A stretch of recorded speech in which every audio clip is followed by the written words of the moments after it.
We are live, WrestlePurists Podcast, episode 95. A little bit of a different Thursday cast today, but it will be our usual show where we review AEW Dynamite, talk the latest big topics from the past day or so, and there's a lot to talk about. But first things first, please like, subscribe, turn on post notifications, send any super chats with any questions or takes that you want us to read out, and I hope everyone's doing good, especially my fellow co-hosts. We have Anna, Ao, and the Thursday regular Charlie today. Anna, your first time doing a Dynamite review in quite a while. Always get asked to have you on these podcasts, so it's nice to have you. You know. Yeah, I'm really glad to be here. I gotta say, like, after a certain decision at All In, I texted Monty immediately. Like, put me any day this week, please. I'm free any day. Throwing a name in the hat. She was ready to go. Good stuff. But like I said, happy to have you as always. And did you enjoy All In? Other than that one particular decision, which I'm sure we'll get into at some point today. Yeah, probably. Yeah, I did definitely. But the thing is, I was working while All In was happening, so I was trying to cook at the same time as I was looking at the screen, so I couldn't like fully enjoy it in the moment, and I had to watch it after. But overall, I think was a good show. For the first Wembley show, I think was pretty good. Definitely next year they'll have it more figured out how to do like a huge show, because I still feel like it missed that huge show feel. For me, I wasn't there, so you know. But yeah. I feel like it was a good first Wembley show for sure. It was really nice to see like the whole crowd and everything. I was really happy for everyone. So yeah. And for you guys who were there as well, like I was really happy seeing that. Yeah, it was a good time, wasn't it, Charlie? This is our first time doing a podcast since All In, where we finally met for the first time in person. But yeah, how you doing? And how was your All In weekend? I'm doing good. Been recovering from the weekend because it was a long weekend. I was there Friday, Saturday, and Sunday. But no, All In was such a fun time. I had a great time there, like being on the floor for some of it, and then like the media box for some of it as well. It was like two different experiences, but they were both really cool. So I had a great time, and I'm just ready to talk wrestling because that's all I ever do these days. So. Wait, did somebody text Big Shot Charlie in the middle of the show to come up to the media box? No, I had media credentials. Ayo. Why did you have and have? Huh? What made you go to the floor and then go up top? Because I'd already bought a ticket before I got approved for the media credentials, and there was specific matches I wanted to like just be in the crowd for, and then they ran them all back to back, so it was super easy. Yeah, it was certainly a hot start, wasn't it? But yeah, so like I had credentials as well, but decided to sit in the floor seats because we had pretty good seats, man. Took some videos for the account. And yeah, it was a good time. But yeah, man, happy everyone enjoyed it. Big AO, the big star, no face, no case. At all. How you doing? Hold on, they said turn on my mic. You're either too quiet or you're too loud. Like AO can never please his I don't know what the issue is, bro. Because like I don't touch the shit. Do I sound better now? Do I sound better? Yeah. All right. Say less. I'm good. Football's back today. Big slate. Utah versus Florida. You feel me? So wrestling might be shit, but at least my first true love, football, is back. You feel me? So I'm gonna enjoy that. All in was fantastic. 24-hour stream. Appreciate everybody that was there. Yes. I didn't hate Dynamite last night. I did have a couple issues with it, but there was some parts that were really enjoyable. Some parts not so much. On to Collision and on to fucking All Out where Shane Taylor will be having a singles match. So we're definitely going to get into that. We're going to get into AEW Dynamite. We're going to do like our recap review like we always do on Thursdays. We're going to take a look at the All Out card as it stands right now.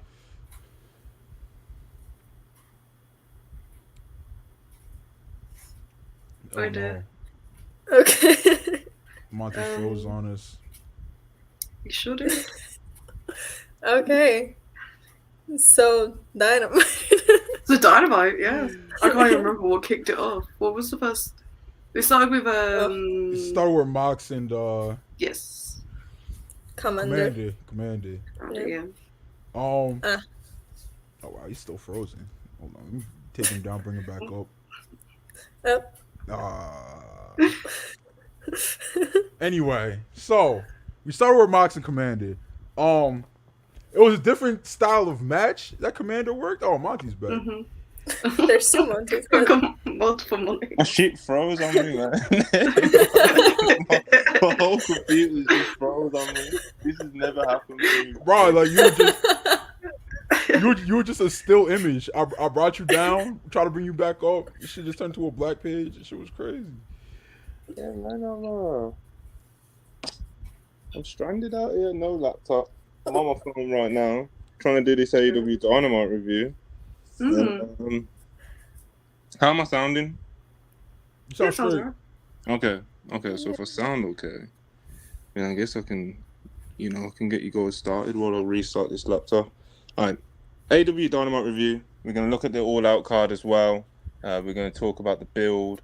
We're going to talk about the card as it stands right now, and a few, there's been a few more notes regarding CM Punk and the Jack Perry incident, because of course there has, because TK did the All Out media call earlier on. So, there's going to be a few notes from them. We're going to talk about the main things, I guess, and yeah, let's just jump right into it with the AEW Dynamite review from last night. Of course, following up on AEW All In, huge historic night for AEW. It's the All Out Go Home show as well. Kind of a unique Dynamite in that sense, in terms of what they're coming off of and what they need to build all in the space of one night, really. Of course, CM Punk and Jack Perry, not there. Oh. The fuck was that? I don't know. I'm just going to power through. I'm having enough technical difficulties at the minute. I have no idea. But yeah, there was some issues, wasn't there, going into this Dynamite? There was some travel issues. There was some couple people suffering illnesses, and TK did a tweet saying he had to change some plans, and there were some big stars that were going to be missing, and one of them was Kenny Omega. Kenny Omega was having some flight issues.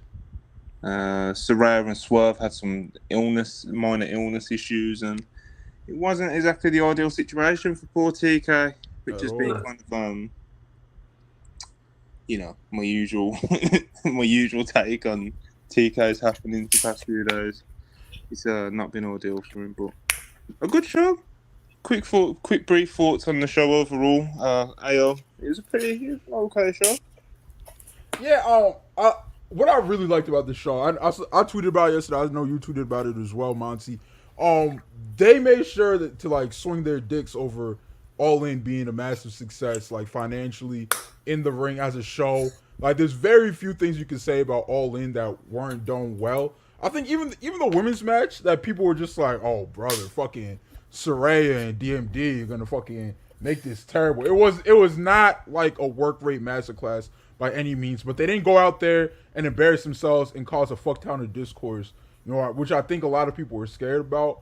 But then Saraya fucking went over. So then that just created the discourse anyway. So there's that. But I really liked the show. I really liked the show. It was a great viewing experience. I was up for over a day straight at that point doing the fucking 24-hour stream, and I didn't feel it at all, bro. And then so good on AEW for putting that over, using Dynamite to put that over. They didn't do a good job building All Out. Ibu said the Kenny Omega Takeshita build has been pathetic. It absolutely fucking has been pathetic, and it's hard with Kenny was stuck in a literal hurricane before this Dynamite, but still, bro, it would have to be an all-timer angle for them to get the juice in this matchup that's needed. At this point, there's really no reason to even put over Takeshita right now. I don't know why Kenny would put over Takeshita right now. It hasn't been built up in that fashion for Takeshita to finally beat Kenny or anything like that. So Kenny should just go over, get some wins again. He's been losing a bunch of big matches. You can circle the block back with this Takeshita feud and shit. And then it's just I don't know, it's like Hobbs versus Miro. They're gonna have to have a killer go home angle this Saturday to make me care about that. I mean, we're talking about fucking Dynamite right now, but I'm not happy with the All Out build. I'm not happy with the All Out card. People are saying, oh, it's AEW. They make these cards and then they exceed expectation. Like fans bitch about the cards and then they go out there and they exceed expectation. There's absolutely wrestling fans, AEW, WWE, Impact, New Japan, fucking Dragon Gate, wherever, Stardom, that just are doomers about everything and will just cry about everything. But these pay-per-view builds, they're not doomers about these builds. Well, they're not great. And I loved the All In Go Home show. I think that was probably the best Go Home show AEW's ever done, unless I'm like missing something from like 2019 or early 2020. But if I'm not, it's probably the best Go Home show they've ever done. But this Go Home show for All Out was pretty pathetic, bro. Like, it was pretty terrible. I mean, not as an episode of Dynamite, but as a means of telling me that I need to buy All Out this Sunday. Why the fuck would I buy All Out? Like, I'm not, bro. I'm not. But yeah, good matches though. Good matches. I fucking love Penta versus OC. Eddie versus Yuta was real graps. Commander versus fucking Mox was great. So those are my brief thoughts on Dynamite right now. Any other brief thoughts before we dive in? Anna, Charlie? I agree with everything. I was going to say, it's pretty much nailed it all. Yes. Alright, so the show opens with a Wembley Stadium, AEW All-In video package, a few highlights and stuff like that. Nice touch. Should be the standard after a pay-per-view, you know, especially one as big as AEW All-In or Wembley Stadium was. But yeah, this was a nice touch. And then the first match on the show, John Moxley versus Commander. Thought this was a nice little match. John Moxley wins via armbar. Yeah, man, Moxley putting the working boots on. Not a surprise, is it, Charlie? No, it's never a surprise with Mox. He really is like the ace of AEW, because it feels like whenever anything goes wrong, it's just like, all right, Mox is front and center again. He's like he's in a big feud, like he's gonna make it feel big time, and he's the old reliable for AEW right now. And I think he should get more flowers for it personally. Absolutely. But I really enjoyed the match. I thought Commander looked really good in it. Mox just has like a really unique chemistry with luchadors, and he works really well with them. I always enjoy these sort of matches. He's good at beating them. Yeah, pretty much. Yeah. Anna, you have a good time with this one? Yeah, I think it was good. Commander, I feel like every opportunity that he has so far on TV to show out, he's been showing out. He's been like stepping up every time, every opportunity. So I'm really happy to see him getting more and more matches. And like you said, Mox is the ace of AEW. He's one of the most important wrestlers there. So the fact that Commander got a match against him, I think is very important for him as well. So I think it was a good match in general, yeah. Yeah, it was a good opener. Good way to start the show, AO. It was a really good way to start the show. You could tell that AEW was kind of like scrounging to put a show together, because like it's always like wrestling centric and matches always get time. But I feel like this show more than others just like, all right, go out there and fucking wrestle.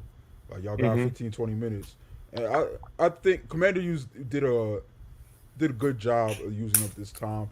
Fucking that Chicago crowd though. Oh my God, they fucking sucked, bro. That shit was that did not seem like Chicago at all, bro. Like if they were hot all night, it's genuinely a much better show. If they were hot all night, I think some people's opinions on that show changed. But them just fucking sitting on their fucking hands, giving Matt Taven what chance?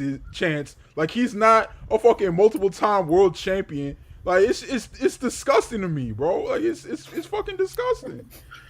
Not enough Matt Taven supremacy. Yeah, bro. Like, why are they going out there and disrespecting Matt Taven? Not Matt Taven. Come on, bro. Like, act like you have some fucking sense. Act like you've been somewhere before. But yeah, man, the Mox Commander, nice little opener, and we got a Orange Cassidy pre-tape promo. This is kind of workhorse promo, putting himself over and the work he's been putting in with the international title lately.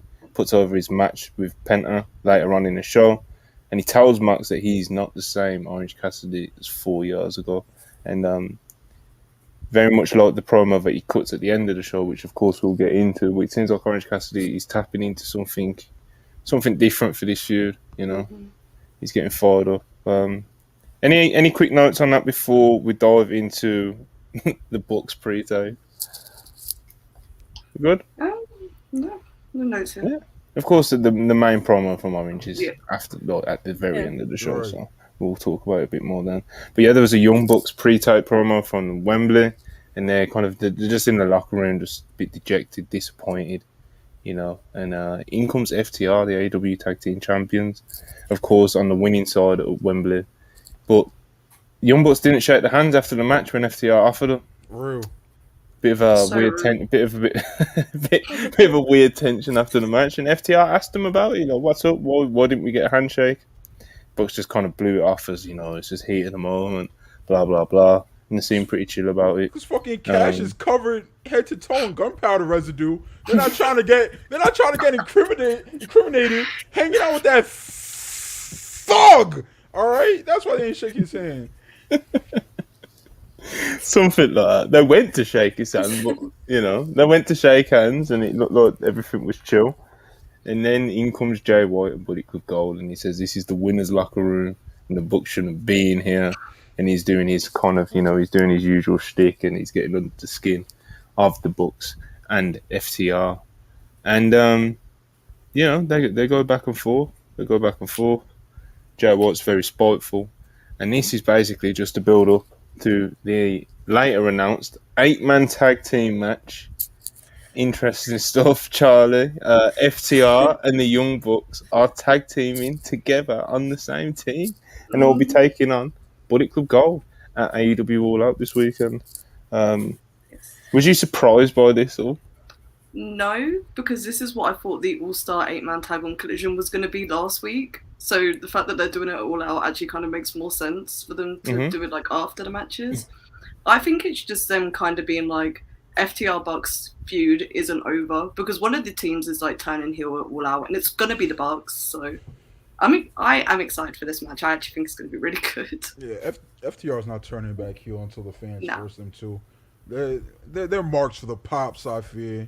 But, you know, that's their prerogative. I think the Bucks work better as heels, especially at the moment now. Anyway, you know, yeah, people, especially in Chicago.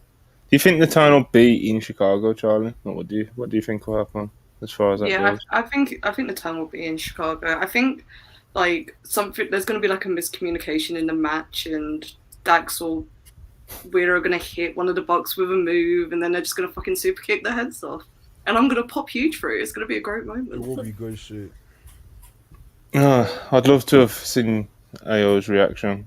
I'm going to have to go back and watch the AEW Dynamite watch along and see what AO's reaction was when he saw the FTR, those damn FTR boys, as he calls them, tag teaming with his precious Young Bucks, man. Unfortunately, this and the Better Than You Baby match were two matches that I was told about prior to Dynamite.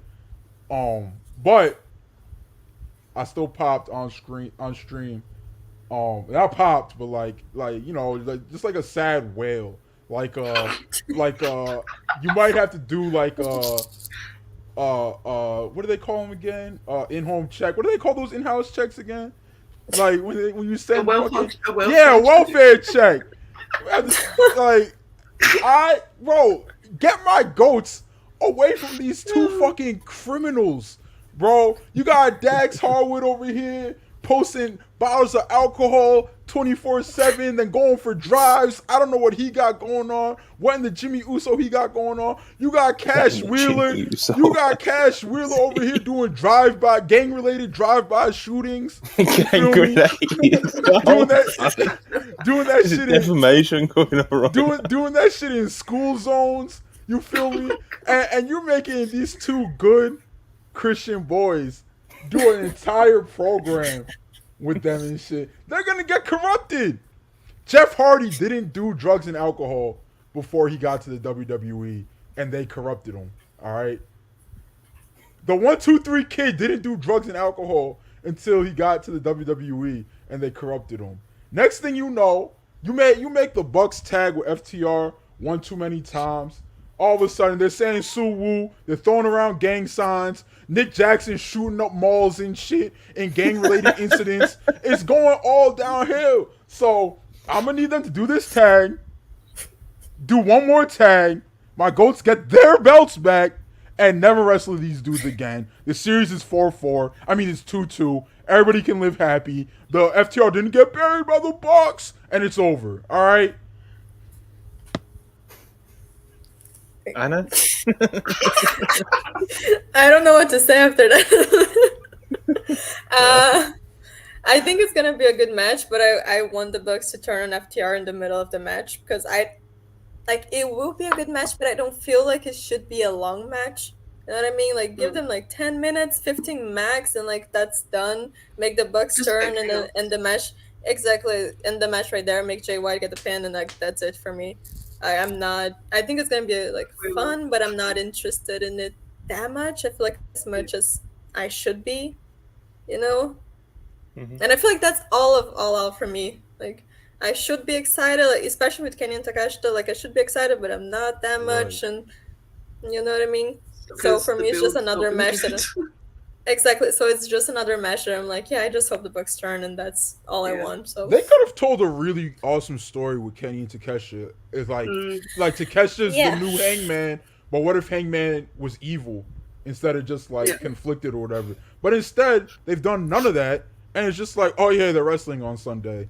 This shit fucking sucks. It's like, woohoo, he rolled him up in Wembley Stadium, so now Right. we have a match next week. Like, Like, oh, okay, bro. yeah. And then No, after like the fact they have a story together for years, like for more than Mhm. 10 years that they know each other, all of that is like, oh, we mentioned that once, so the match is important. right. yeah. I need to see some DDT clips, like some pictures when Takesha was a literal fucking child wrestling with Kenny and shit. Like this is all things that would really help the feud. Like these are things that they even still could have done with Kenny not there, and like and they just didn't. I don't fucking know, bro. They're No, what pumping I fucking feel- punted this pay per view. Yeah, I feel like they're building it as Kenny versus Don Callis, not Kenny versus Takeshita. And for me, Yeah. like that just takes the importance of the match. You know what I Right. mean? Because I want to see Kenny versus Takeshita. I want to see their story, the whole thing about Takeshita being like the new big superstar, and Kenny, you know, he's already maybe at the tail end of his career, not the tail end, but like the second half of his career or something. Right. So there was so much story and so like history and so many interesting ways to tell it, but you decide to make it's actually Kenny versus Don Callis and Takesha's just like Don Callis lapdog or something.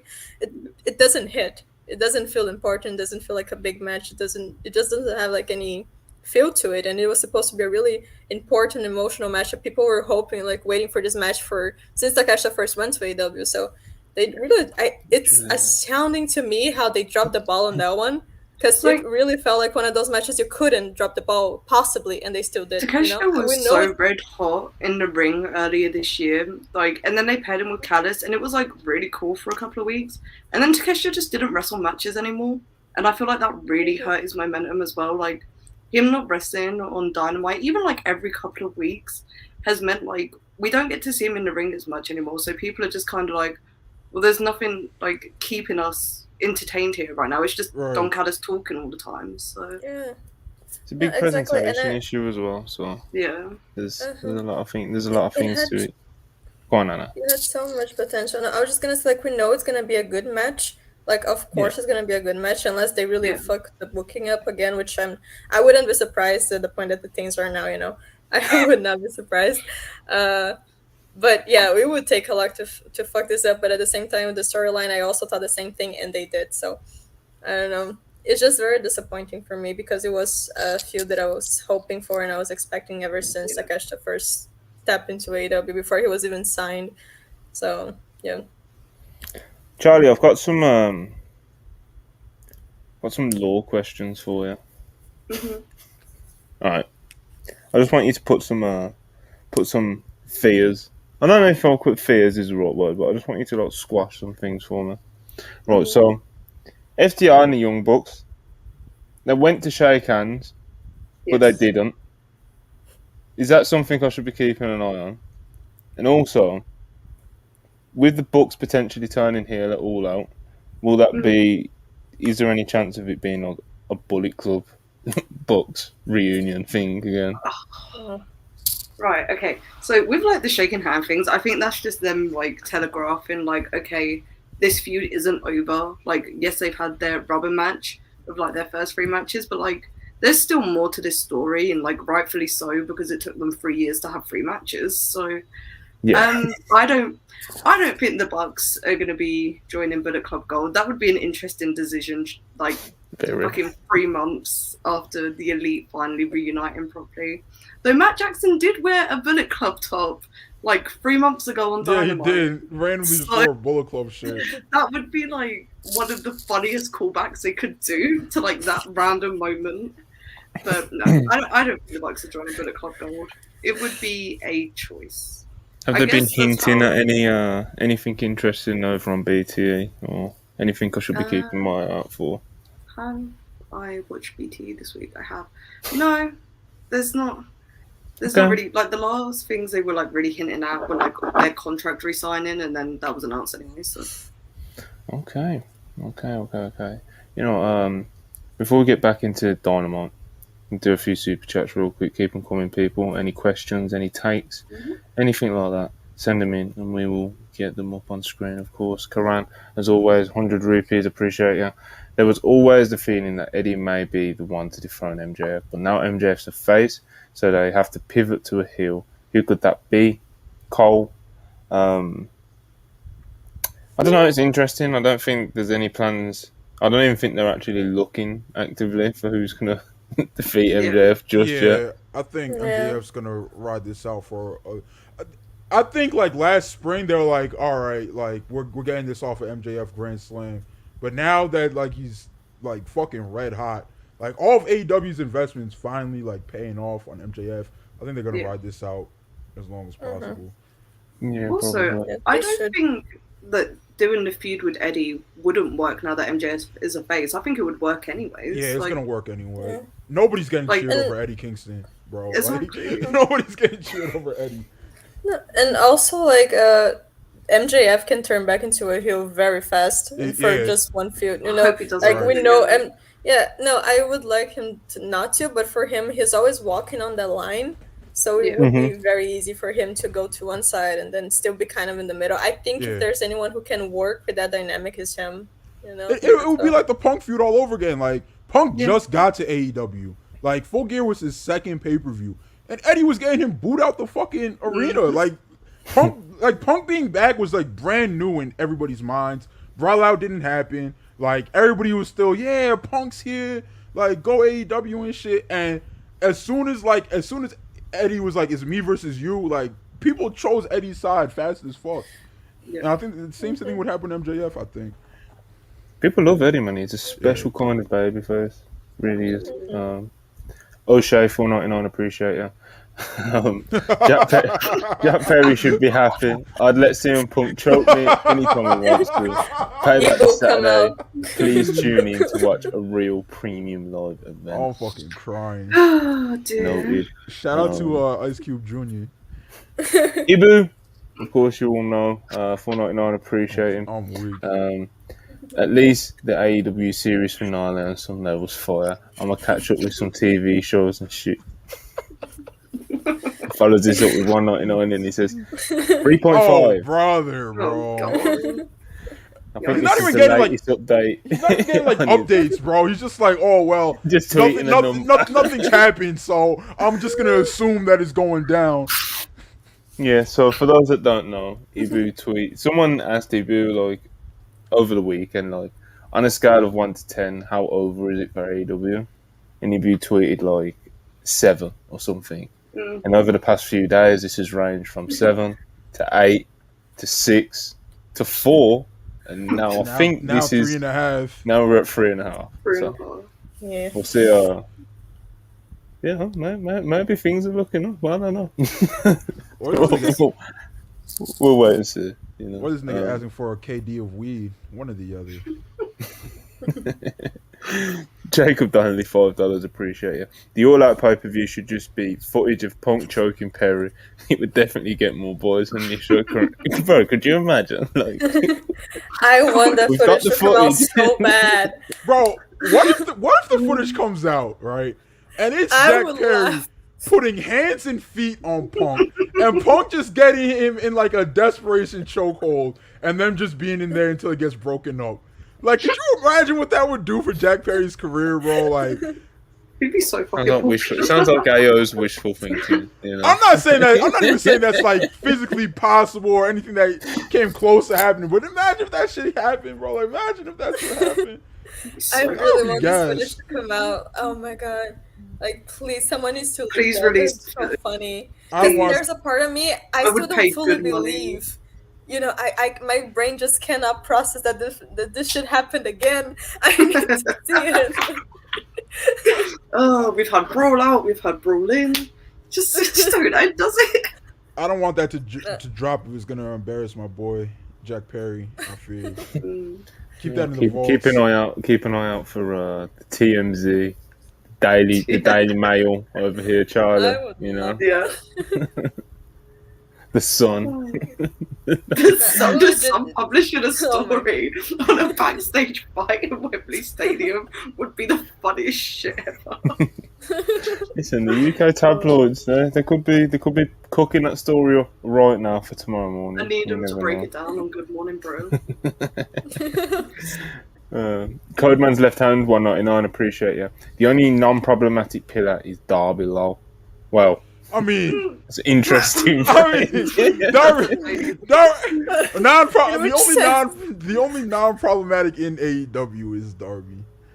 Okay. In the confines of it. Yeah, in the confines of the company. Arm Dragon, $5. Appreciate you. Hangman, a background player at All In, and without nasty, a match bro. at All Out, why does TK hate the Cowboy? It's I don't nasty. know, man. And it's definitely one of the things I want to kind of throw around when we talk about the. I don't know. I guess when we give our final thoughts on Dynamite and talk about All Out. So I don't know, man. I don't know. It's weird. He's just so. My fault. I tried to put this shit back up. I misclicked. It's all bad over here. Yeah, man. Let's go back to Dynamite then. Tony Storm backstage promo, and she's killing it with this latest character. She's fucking killing you know? these, bro. But she's talking about how she's happy for Saraya, but she can't trust Ruby. She can't trust Saraya anymore. Wembley went tits up. Nearly broke Renee when she dropped that one. And she had a tantrum. She took off a shoe. She threw a shoe. And she's losing it, Anna. She's losing her mind. I'm really excited for this character. I feel like it's been such a long time since we've seen an original character in the women's division, like any women's division. You know, WWE, AEW, like whatever, because it's always the same formula for women. Apparently, if you're a heel, you do this. If you're a babyface, you do that. Like, and there's not a lot of actual big characters. You know what I mean? Because I feel like the men, they have this like over the top crazy characters, and I haven't seen women doing that in such a long time. So seeing Tony doing that, it really, I get excited, but I'm still kind of like unsure because I want to see how that translates fully. You know, as a TV persona, like when she has to go to the ring and do promos in the wrestling. In All In, we could already see a little bit her using that, and it was amazing. If I really trust Tony, I think Tony is one of the best in that company. Tony Khan and Kate, like he doesn't really know what he has in his hands with Tony Storm. She's amazing. I always defend her, like she's incredible in everything she does. She's a full ace, but they don't realize that yet. So I hope that with this character, it gets more clear for them that she is amazing and everything. But it's just really exciting for me to see like an actual original character, and the fact that she's making it work so well, you know. And I love that people are loving it as well, because it could be a very like hit or miss situation. It is a big chance that she's taking with this one. So the fact that it's getting over with the fans makes me really happy as well. Yeah, definitely people are taking to it quite a lot. Ayo, I know that you've been a big fan of these backstage promos and just this character work that Tony Storm's been doing recently. I think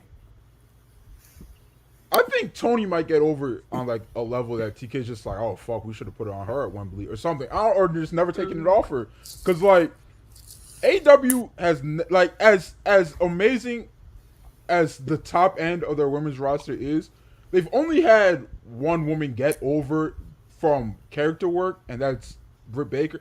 You can argue Thunder Rosa, I guess, but I don't know. But it's really only Britt Baker.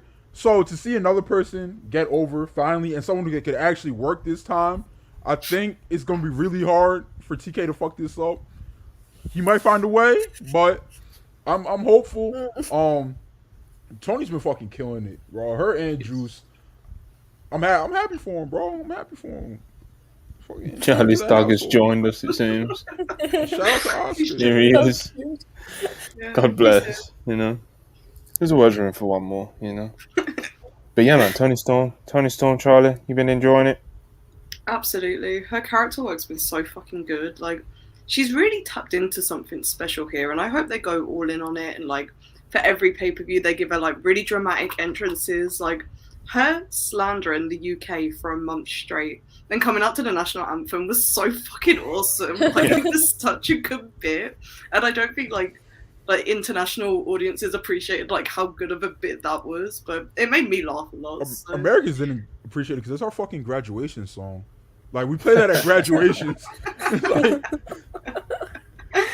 But no, she's really killing it, and like Anna was saying, like she's showing some of it like in ring as well now. So hopefully they just keep building on that, because she really should be like the top star of the division. Whether she keeps being a heel, whether they turn this into a face dynamic for her, I guess it's just gonna be great. Get out of the way. What does he think of this? What does he think of Tony Storm? You know, I mean, he's hanging out, so clearly he's a fan. Yeah, he is a fan.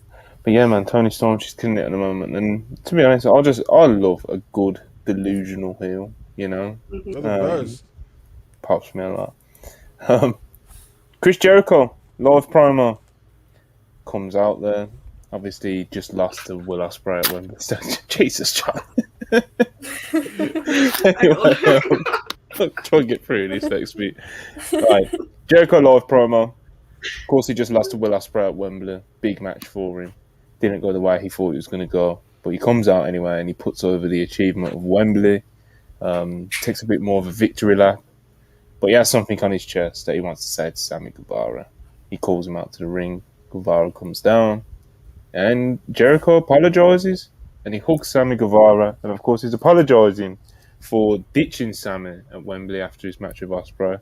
Of course, Jericho wasn't feeling great. Sammy Guevara came to kind of console him, and like I said, Jericho just kind of ditched him. So we apologise for that.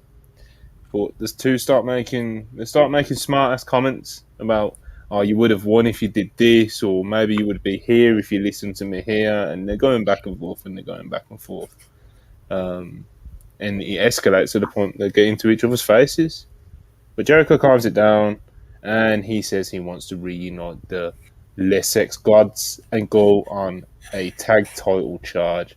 Sammy Guevara thinks about it, they shake on it, and that seems to be the direction they're going in. The Sex Gods reuniting, going to go for a tag title run, it seems.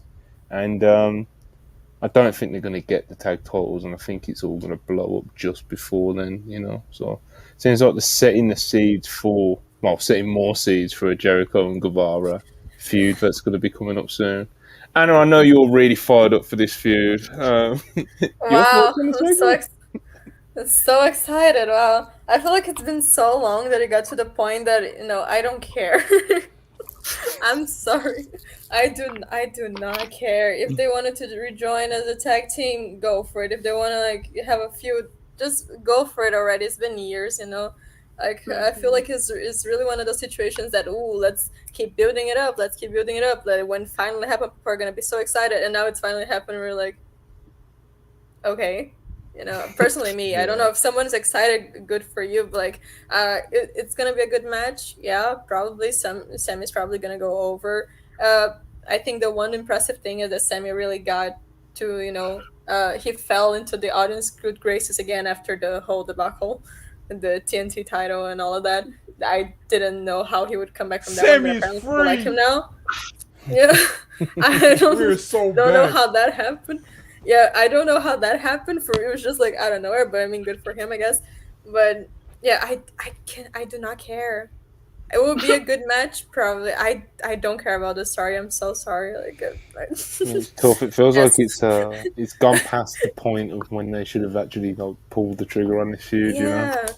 For me, it's like the same feeling, for example, with Jamie and Britt. Yeah.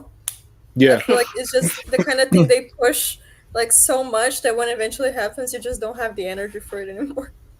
Yeah, it's Hey, I know you're kind of like the Jericho guy, especially out of us four on screen at the moment. And the Sammy G guy. Yeah, man. Mhm. So where are you with this segment? And of course, what the segment might mean. Look, man, Sammy is he's no Roddy Piper on the mic, but Really? people do this thing, right, where a work rate guy gets through the fucking promo segment and doesn't embarrass himself, and because he's known as a bad promo, they just fucking shit on him anyway, bro. And it's like, no, it was perfectly serviceable. It was a serviceable promo. It was fine. Do I love a Can They Coexist storyline? Not really. But it's the Sex Gods. They're back. I'm up. My nigga Sammy's gotten over again. I'm happy for him. There's definitely reasons why you shouldn't have liked his booking. Or there's even been reasons why Sammy's giving you not to particularly like him as a performer. I think people became deranged and took it too far and started hating him as a person, even though they didn't know him. Like, if the details ever come out on the Andrade situation, people are gonna look. Bro, Andrade wanted to get fired and he punched Sammy in the face. He was like, I could get away with punching this guy in the face. And then they were just like, see? Sammy sucks. Bro, Sammy didn't fucking do anything. Andrade just knew he could get away with punching him. It's like, it would be like me trying to get out my WrestlePurists deal and being like, who can I knock out around here? Murph, you little shit. Get the fuck over here. Like, come on, bro. And my nigga Sammy's back. Tony Khan, you will fail because Big AO Elite scoop right here. Jericho was trying to get Sammy versus Ospreay for All Out. It didn't work out. I don't know what happened. I don't know. But we got the Sex Gods back. So I'm surprised if Ospreay is probably busy. He's probably busy. He's very booked up kind of guy these days. What's he got going on is paying him more than All Out, bro. Yeah. I know AEW has been a mess because I forgot about the Sammy and Andrade thing. I forgot that even happened. Oh my god. Yeah, that was the thing that happened. Was that this year or last year? That was last year. Like last fall. It was not long after Brawl Out. Yeah, it was like November, December, if I recall correctly. Crazy. But yeah, Sammy Guevara, Jericho. I guess we all just have to wait and see, let it play out. But yeah, man, Jericho trying to push for Guevara versus Ospreay. That would have definitely helped the All Out card in terms of getting the cage match score up. Right. I'm sure that would have been a good one. But I was kind of hoping for the match as well, but after they announced Jericho and Ospreay, I wasn't sure if they were gonna do that match maybe in a show before All In, or they would put it after. But I still hope one day this match happen. It would be that would be amazing. Yeah, man. Next up, we got Jon Moxley promo. Of course, he will be facing the winner of Orange Cassidy and Penta, which was taking place later last night. And he basically just cuts a promo on both of them in very typical Mox fashion, which is always a solid promo from Mox, especially in a pre-tape where he can really channel in. Mox is a great promo. I don't think there's too much to say on this, to be honest. But next up, we did have Wheeler Yuta versus New Japan Strong Openweight Champion, the Mad King, Eddie Kingston, back again wrestling on Dynamite, like he should be, in singles matches. Just doing the dance, man. Just out there doing the dance. It's so fun to have Eddie back. Absolutely. Mm-hmm. Mox watched from the monitor in the back. Yuta was working the arm, doing some nice work there. And Eddie eventually fights back through the pain, gets the win. And Claudio, he comes out after the match to come and collect Yuta. Eddie Kingston screaming at Claudio, look at me, fight me, etc., etc. And Claudio just doesn't even look at him. Just completely ignores him. That was amazing. Eddie's losing it in the ring. And Eddie, man, I swear, like any time he's given any sort of remotely decent feud to get his teeth into, he just brings a completely different, unique vibe to these shows that he's on. He brings something different. Like I said, he's such a unique, great babyface, but he's just a phenomenal wrestler that really makes you buy into the stuff that he does. Like everyone buys into like this Claudio and Eddie thing, or it's so even just the little things like that post-match angle. All Claudio did is just not look at him, you know. Mhm. But Eddie can take that and make it into this thing that we're talking about now, you know, and it makes the advances the story even more, even though it's just a little detail. Eddie's the man, and it was a good match review, wasn't it, Anna? No, it was really good. I feel like I really like when they put Yuta to just lose matches. You know, I don't know if that makes sense, but I feel like it matches his character in a way that he just works really well. He's a perfect person to have amazing matches and lose them, because there's no stakes with that, you know. And Eddie's just special. He's just so special. I don't know what to say about Eddie that I haven't said 1,000 times before, but every time he's on my screen, I just get happy. You know, to be seeing him. He's just such a special talent. And his story with Claudio, it's been going for 15 years, and it's still amazing. And they still find new ways to make it interesting and to make it fun to follow every week. And that's the most impressive thing. Because literally, a few minutes ago, we were talking about stories that went too long that they become uninteresting. But Eddie and Claudio is still amazing. So yeah, and I thought for me the most interesting part actually was Mox watching the match, because I guess we'll talk a little bit more about later when talking about All Out, but I don't want Mox to win the title of Orange Cassidy, but I would really like to see Eddie Mox match for the New Japan Strong title. I think that's the way to go, and that would be incredible for me. So I'm excited to see the whole thing with Eddie and the BCC. So it's always a good combination because everyone there is just amazing wrestlers as a whole. So, yeah. Yeah, definitely excited to see how it plays out. Like I was just saying, pretty much every Eddie Kingston story that's remotely decent that he can get his teeth into, you know. Yeah. Charlie, you like the match, the post-match angle, etc., etc.? I did. I thought it was all very good stuff. Eddie was sorely missed on Dynamite. Whenever he's gone from the show, it's so noticeable. He's just such a larger-than-life character. And he always adds so much, even in the little things like the post-match angle like we talked about. But he's got such good chemistry with Yuta as well. The match was just really fun. I had a great time with it. And the tag match they announced for All Out. Can we talk about that? Because oh my god, I'm so excited. I was not expecting that at all. No, it came out of nowhere. Literally. Literally. I think I tweeted on our WrestlePurists account the card as it stood after Dynamite. Then literally 5 minutes later, Tony Khan's like, Shibata and Eddie Kingston versus Yuta and Claudio. And it's like, I was literally just doing a tweet about how the card was solid, and they've done a good job of connecting the pieces between All In and All Out, but it's not the most exciting card to me. And then literally 2 seconds later, Tony Khan tweeted the tag graphic. I was just all right, well, you got me. I don't know what to do. Someone asked in the chat, are we going to talk about Dark Order? No. Yes. No. Okay. Yes, we are. Never mind then.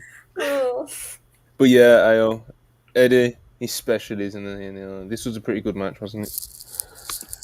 Shout out to fucking Eddie Kingston. But real quickly, I want to shout out Wheeler Yuta because this singles run that he's been on lately since I forget. I think it started with the Shibata match.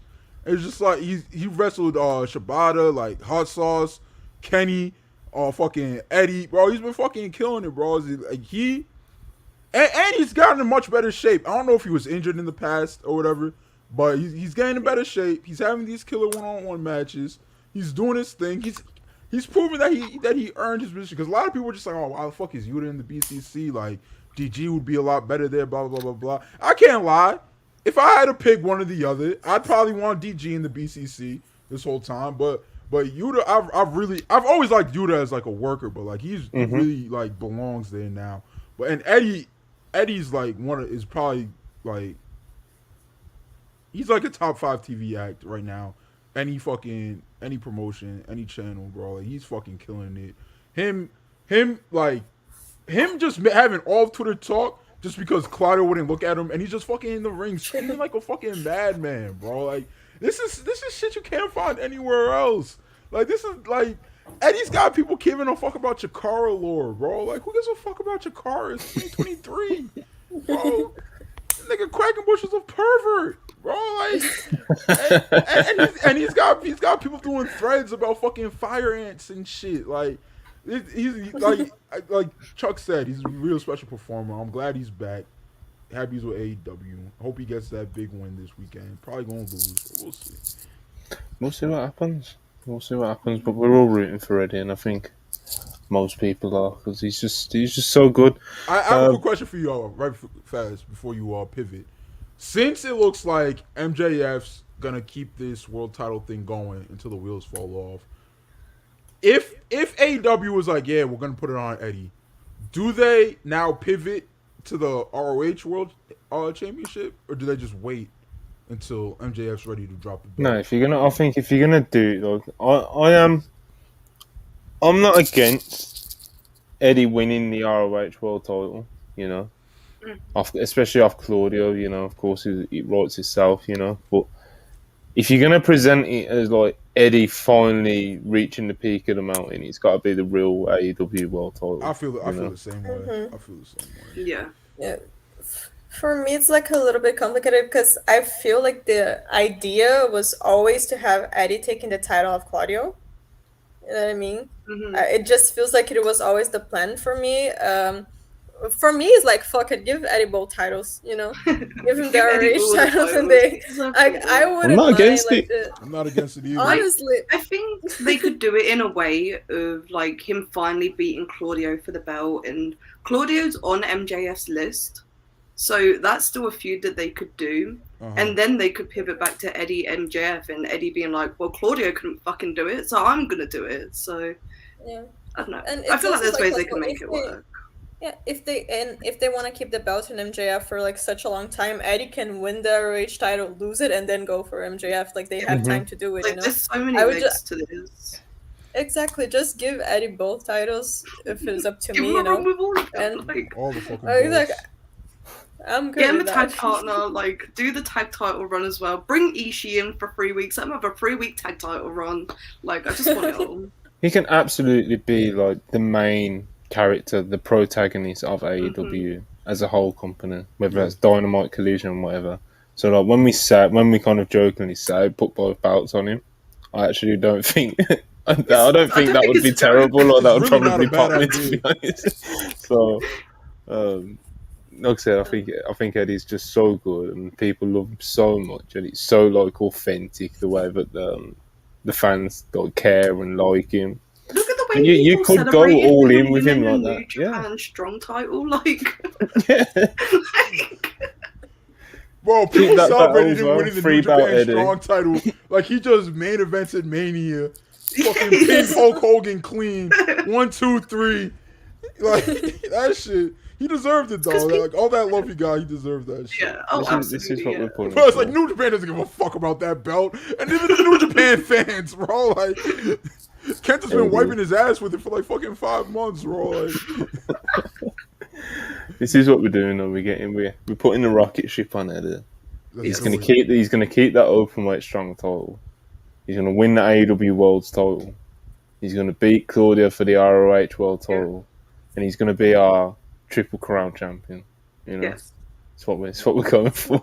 a triple crown with the Across strong three openweight title is crazy. Eddie can pull it off, brother. And he would make it work. He'd make it He matter. can do the whole, you know. this is the most prized possession because I have it, so. That's true.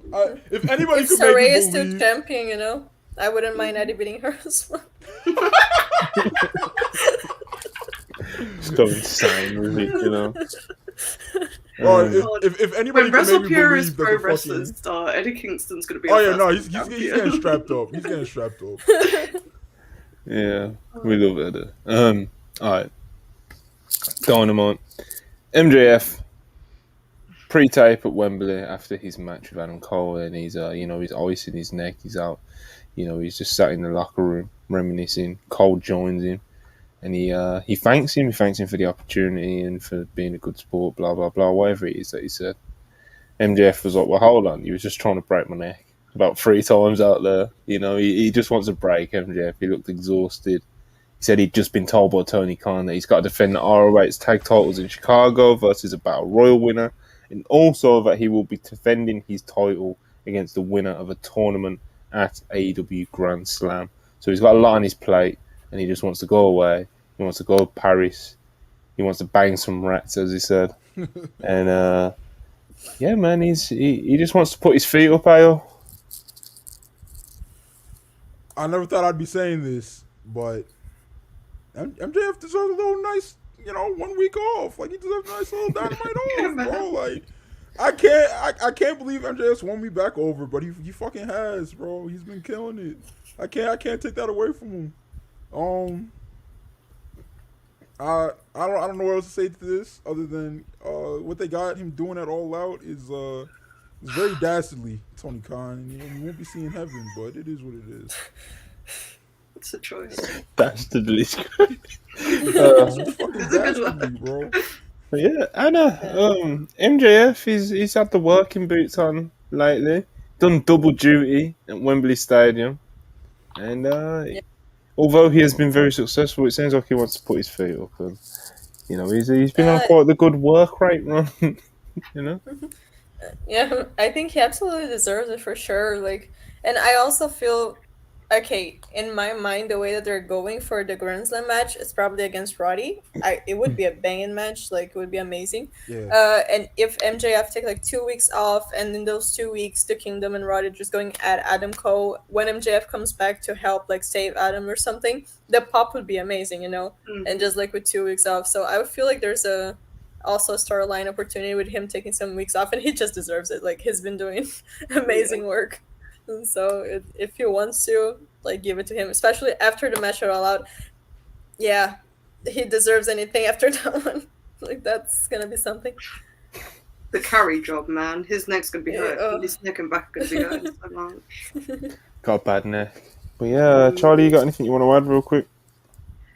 Shout out MJF for like actually doing character work I enjoy. It's been a great time. I've really enjoyed the last couple of months. Him and Adam Cole had like that match at All-In was I really enjoyed it, like for the most part. But yeah, interesting choice for All Out. I hope it's Roddy at Grand Slam. Yeah. Yeah, man, good stuff. We had a Sammy Guevara backstage interview, and he's immediately interrupted by Don Callis, and Don Callis is trying to corrupt Sammy Guevara. He's trying to get some of his influence on him, trying to get in his head a bit. But Sammy Guevara was having none of it. He didn't want to know. Told Don to get out of his face, and that was that. But since Don Callis interested in Sammy Guevara, we'll see where that one goes. We had an Adam Cole live promo.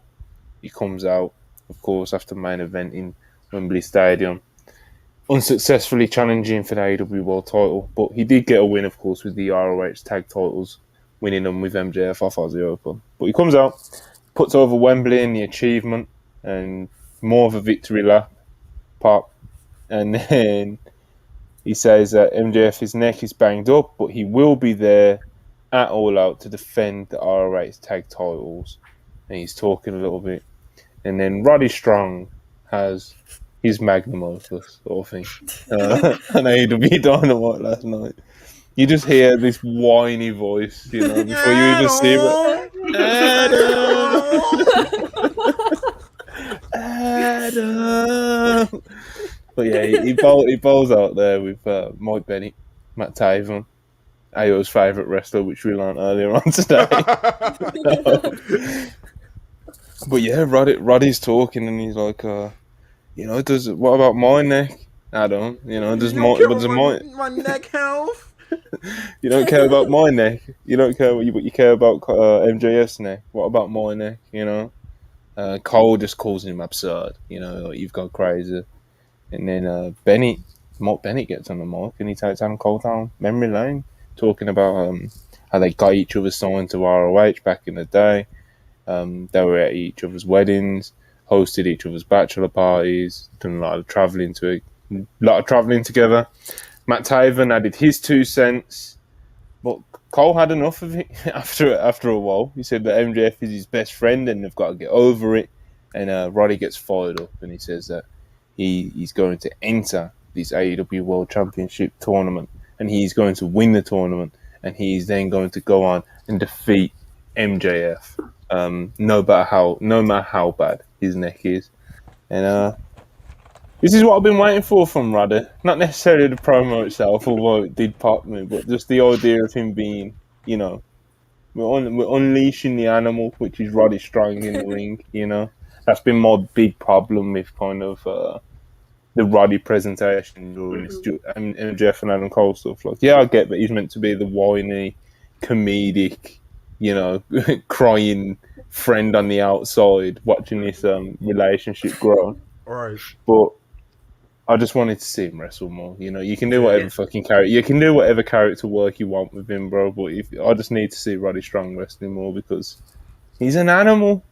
He's an animal in there, man. I think they were scared that if they just had Roddy snapping people's backs in the ring, then like his pathetic character like wouldn't come across as well. And I understand that, but I don't know. I would have had him in at least like 2 Rampage matches by now if that's what they're doing. Because like people don't really watch Rampage, but people that love Roddy could go see him wrestle, and he can keep the fucking neck brace on. He's done 2 indie dates with the neck brace on. He worked he worked PWG, and he worked Pro Wrestling Revolver with that with that brace on. So it's just like if you want to keep that going, you can keep that going. The wrestling legend Roderick Strong, our future AEW World Champion. Charlie, what do you think? I love the melodrama. It's so good.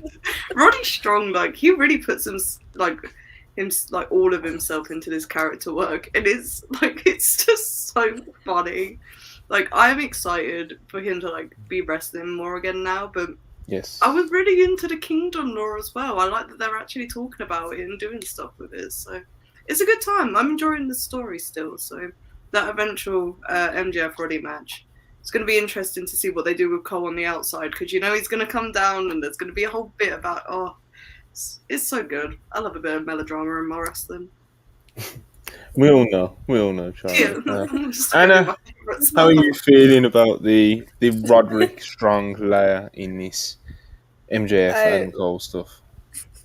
I love Roderick Strong so much. Because besides just being like a beast in the ring, the way that he plays like the comedy characters is so amazing. It doesn't really feel like the same person when you see him wrestle and you see him playing the characters, I feel like, I don't know if you guys remember, in NXT, I think it was during the pandemic thing with Dexter Lumis, that he was scared of cars and going to the trunk of the cars, and they had those segments with the therapist, and Kyle was the therapist. I don't know if someone remembers that. I love those segments so much, and Roddy was just amazing in those as well, and it was very comedic. I love the segment that they are trying to put him in the car trunk and he just runs away. So I love that. So I just love seeing Roddy working like comedy characters, and I would never expect to see him as like the jealous ex-boyfriend, like as the cuck of the relationship. But it's amazing. Honestly, he's killing it. He's really killing it. But I do want to see him wrestle more. I feel like the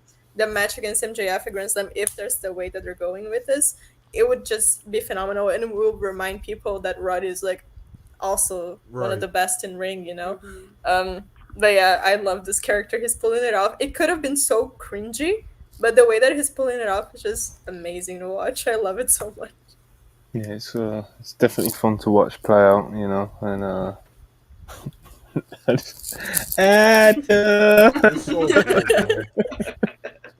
Ayo, you got anything else you want to add? No, I'm happy that like fans are like taking to it, and like the gimmicks getting over, and people aren't just being like, oh, look what they got Roddy doing over there in AEW, bro. This shit rocks, bro. And Roddy's hopefully gonna main event Grand Slam in front of 20K people if AEW could get the sales up. I know they're not like amazing right now, but is a bit of ambitious. I know, bro. What are they at right now? Like 6K?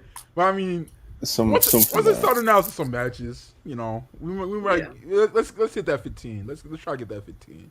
But not even because I care about like AEW doing a better big atmosphere. Game. I just better atmosphere, and like Roddy deserves it, bro.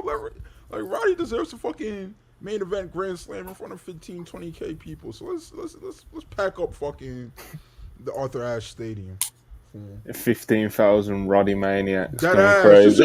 just screaming, add on. That's what the people want. Man. That's what the people need. Next on Dynamite, we had a Penta, Alex Abrahantes promo. Of course, just talking about the main event later on tonight. And then we had a women's trios match. We had Chris Statlander, Hikaru Shida, and Britt Baker, DMD versus Nyla Rose, Emi Sakura, and Marina Shafir.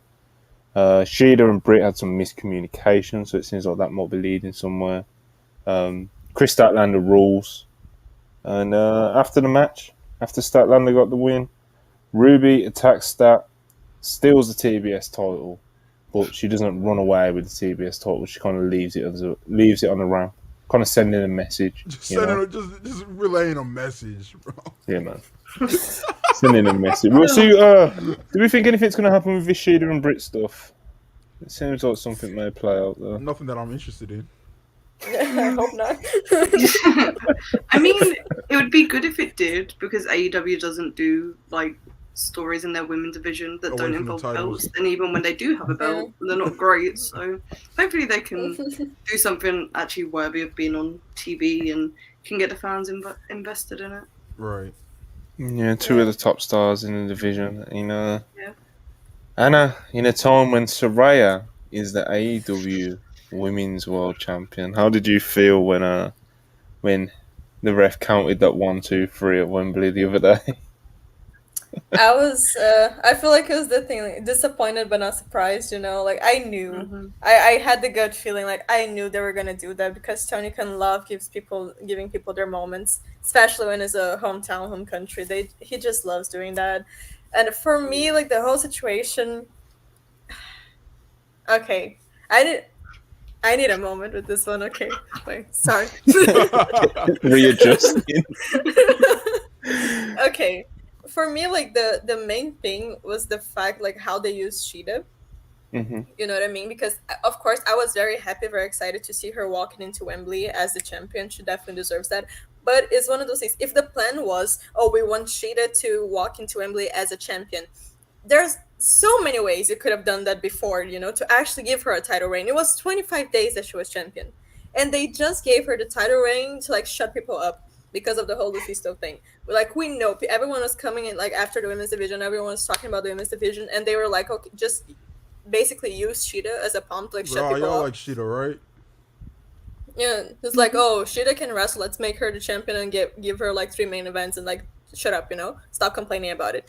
And then immediately take the belt off her and give it to Saraya to give her a moment. Like, everything that they do with the women's division, there's no planning. It feels like it, at least. Like, there's no planning. If there is planning, I feel like it's even worse, because what the fuck is this planning? But like, it feels like there's no long-term ideas. They just go from moment to moment. Like this moment would be nice to give the title to Shida. But this moment is nice to give the title to Saraya. So like in 2 weeks, if they decide it's a good moment to give it to like fucking Britt Baker again, what's gonna stop them? They don't have any long-term ideas. They don't have no long-term plans. And even with the story of the match, it would make a lot more sense. And with the whole story in general, if Saraya had taken the title off Toni Storm, it just makes no sense. And I understand, because they wanted to give Shida the moment of walking into Wembley. Great, so give her the title beforehand. How can you just come up in your mind, we should give Shida that moment like a month before the pay-per-view? So for me, it's just like the whole thing. I'm not like mad particularly with the fact that I guess Saraya won, because I feel like I'm at a point with women's division that I don't care. Like, it's gonna be bad no matter who's the champion. Apparently, like with Shida, we had a little breath of fresh air, but we knew it was not gonna last. It's like, even with Shida's reign, like you said, it's like they give us some main events, but one of them was like Anna Jay. Anna Jay, bro. Come on, bro. Like, it's really like to just shut people up. So this is the feeling that I get. They just do things to show, like, no, what do you mean we don't care about women's wrestling? Like, what do you mean? And then they do the most like thing, like the most idiotic thing that shows that they do not care about women's wrestling. So yeah, for me, Saraya winning was just like, I was not surprised at all. I feel like, of course, they want to give her the moment, and the moment with the family, like, I'm not gonna complain. It's like, yeah, nice, whatever. but just the whole way that they use Shida kind of as a pawn in this, just to like appease the fans. It was just it felt just kind of disrespectful for me with Shida. You know what I mean? Yeah, definitely. Yeah. And now I don't know. I feel like Saraya is not gonna have a long reign. At least I hope not. But yeah, with her, I don't know. They're probably just gonna wait for a month or 2 months and then give the title to whoever they feel like should have the title in the moment because they have no idea. Yeah, because they have like no idea what to do. Like I would be very surprised if they had like actual long-term plans with the women, because they don't even have short-term plans with the women. Like this tag match was just, oh, you guys wanted to see Emi Sakura, like take it, Yeah.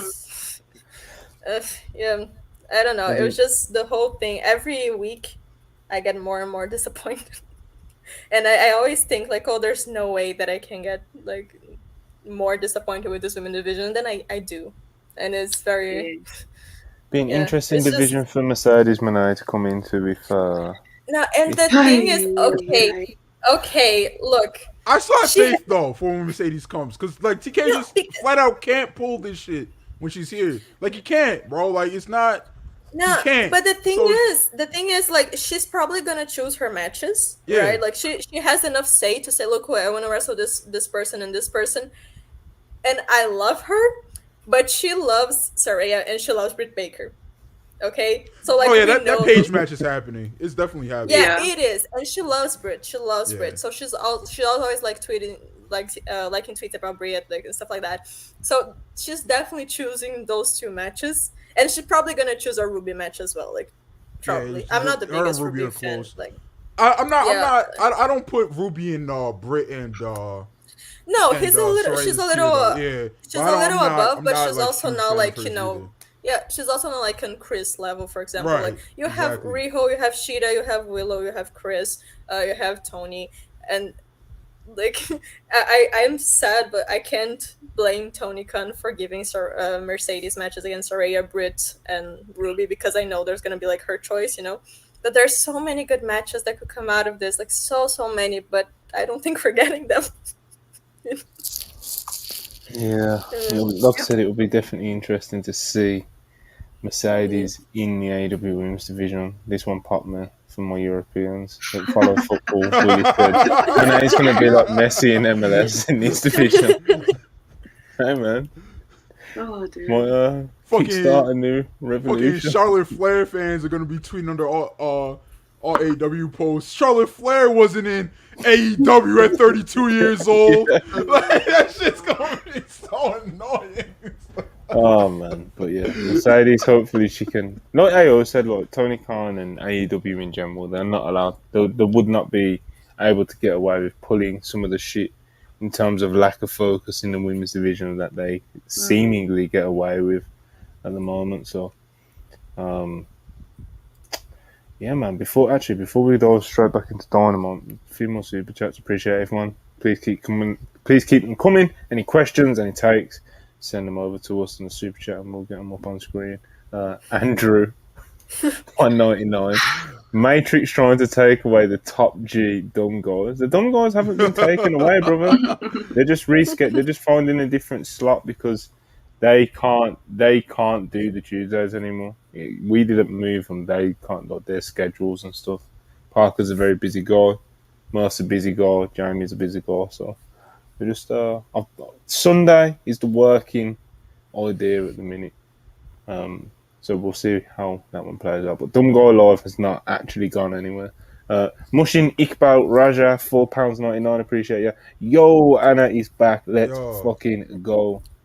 Thank you. I hope to be back sooner next time as well. Yes, absolutely. Sad Roddy Strong. My neck is in excruciating pain. Cole has backstabbed me. CM Castro banned me from Collision. And the Royal Guard stole my wallet in London. Help me. You're going through it, Roddy, man. I'm feeling it. Will Chisholm, $5. Appreciate you. It's crazy how Tony Khan answers to what It's crazy how Tony Khan answered to why was it just one women's match at All In. Was just wild to me. Yeah, he was talking about like pacing and stuff. Like, me and Charlie was sat next to Lyric when she asked that question, and that was the answer he gave. He was talking about like pacing, and that he didn't want to kind of upset the pacing of the show, and he didn't want to do this. But you know, on All Out coming up, we've already got Chris Statlander versus Ruby announced, and you know there'll probably be more. You know, and here we are again. You know?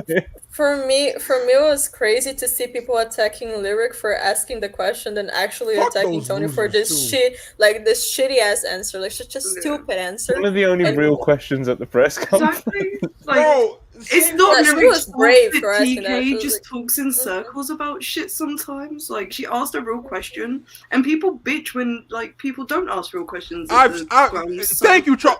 I've seen the same absolute fucking losers cry about WWE pressers that are all kayfabe. Just cry and cry and cry. So when Lyric asks a real question, and you guys get your fucking pussies in a fucking bunch, your fucking panties fucking, like, shut the fuck up, bro. Just shut up, bro. Like, you don't want actual real questions being asked. You just want people to suck the dick of your favorite wrestling promoter and tell everybody that the fucking your least favorite wrestling promoter is Hitler. That's what you fucking want, bro. You don't want real questions. So just say that. Stop pretending like you actually care about these WWE pressers.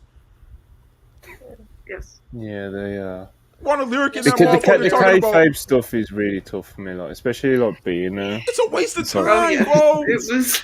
Bro, they wanted Lyric asking about, oh my god, Jericho just left Sammy in the middle of the ring after Sammy tried to help Jericho beat Will Ospreay. Tony, please tell me they're still friends, Tony. Shut up, bro. Just shut up. Yeah. Lyric's amazing, like for real. Clown. Yeah, Shout out to Lyric.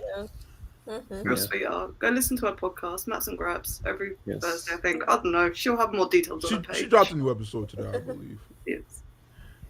Trust the Process 34, $2. Appreciate it. Ayo, Utah Gators, Mini Nebraska. Who you got? I parlayed this. Money line Utah, spread Minnesota. I got the spread of like 6.5. Showtime Spurs, $5. Appreciate it. The juxtaposition between the women's booking on AEW and ROH just baffles me. I haven't seen much of ROH recently, but it seems like they're trying to tell some stories down there. So, I mean, Athena is being booked very well, but like the other women, it's just like matches. There's not really a lot of storylines, and it's also the same thing. Like, she's being booked well, but then she's being put in 0 hour and not on the pay-per-view. You know, so it's it's not that much. Look, I think the only difference that Athena can go in the ring, and and she has time to do so, but everything else is just not that big of a difference as people try to make it out as. At least TK saves himself a lot of flack if he just puts another women's match on the All In 0 hour. Like, just put one out there, bro. Instead of having fucking Kip Sabian and Anthony Gogo jerk each other off in front under the table and shit. Like, what the fuck? Like, bro, they talked. Doing what? Bro, they talked so much in the pre-show, bro. Like, they talked so much, and then they had a pre like you guys weren't even there, and Anna was at work, so I don't know how much she saw. But they had a pre-show, Monty. Like, they went live an hour before the pre-show and had a pre-show for the pre-show. Like, you could have fit another women's match in there, bro. Like, you just didn't want to. Just say that. Gotta get that Grado pop in though.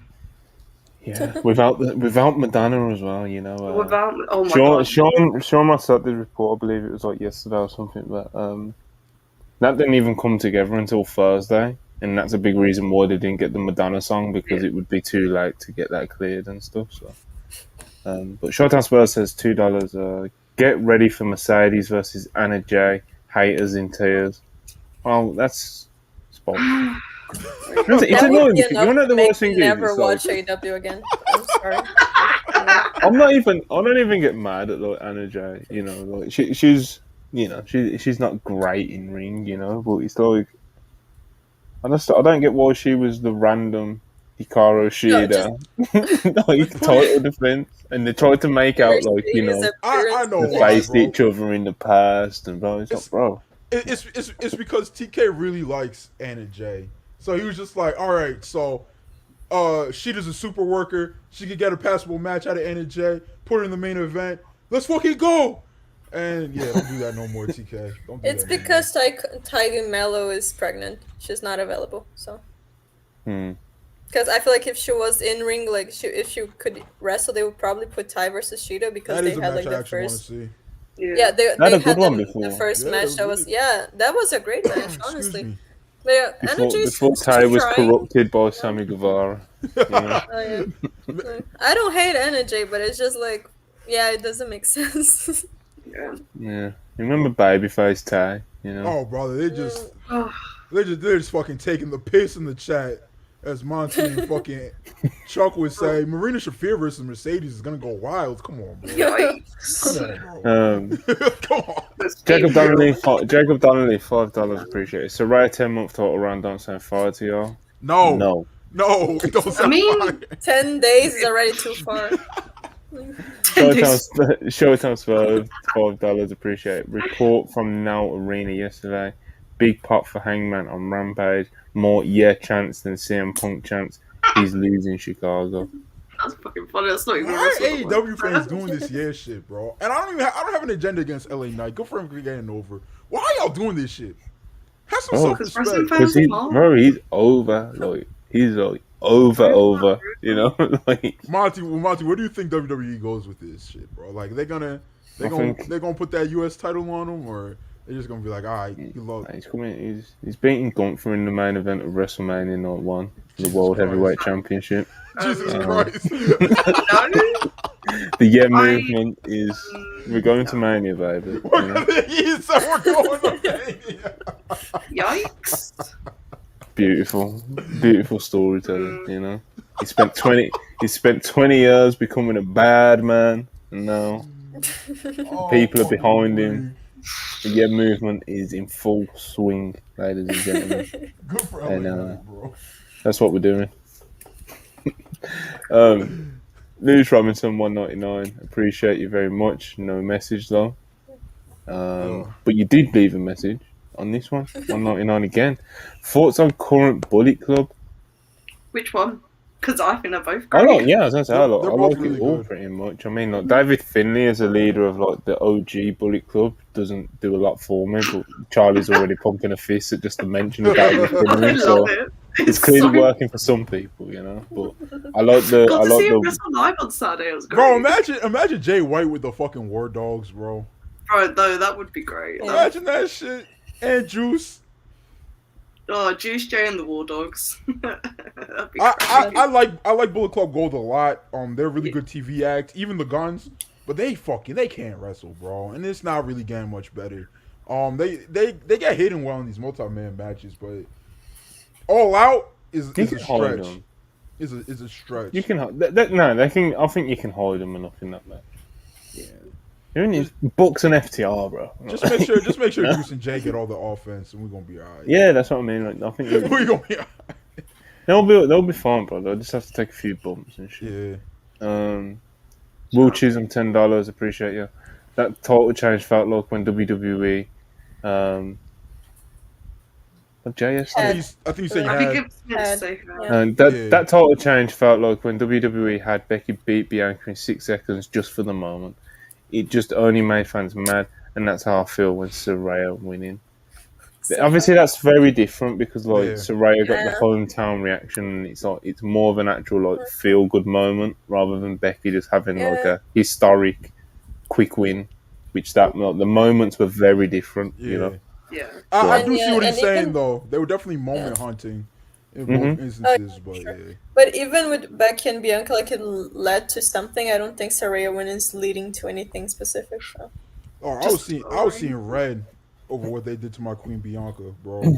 No, at that moment I was pissed. But then the WrestleMania match was amazing. Yeah, because that was the match when she was meant to wrestle Sasha, wasn't it? Yeah, and the Observer for like 10 days beforehand was like, "Yo, Sasha's not gonna be at SummerSlam," and there was just WWE just kept promoting the match. The day before, Sasha's not gonna be at SummerSlam. The day of, Sasha's not gonna be at SummerSlam, and then that fucking happened. Brutal. Yuzura Hart, $10 again. Appreciate you. Yeah. Top singles matches like Stat or Riho would be saved for pay-per-view. And as a mid-carder, that's why they use her. AEW's women's mid-card is weak. The drop-off in ring from B tier to C tier is steep. Bro, there's still better choices. But see, now. the issue is, right? The top singles matches. That just never happened. Like, look, I'm gonna go to her page right now. It's just like you can.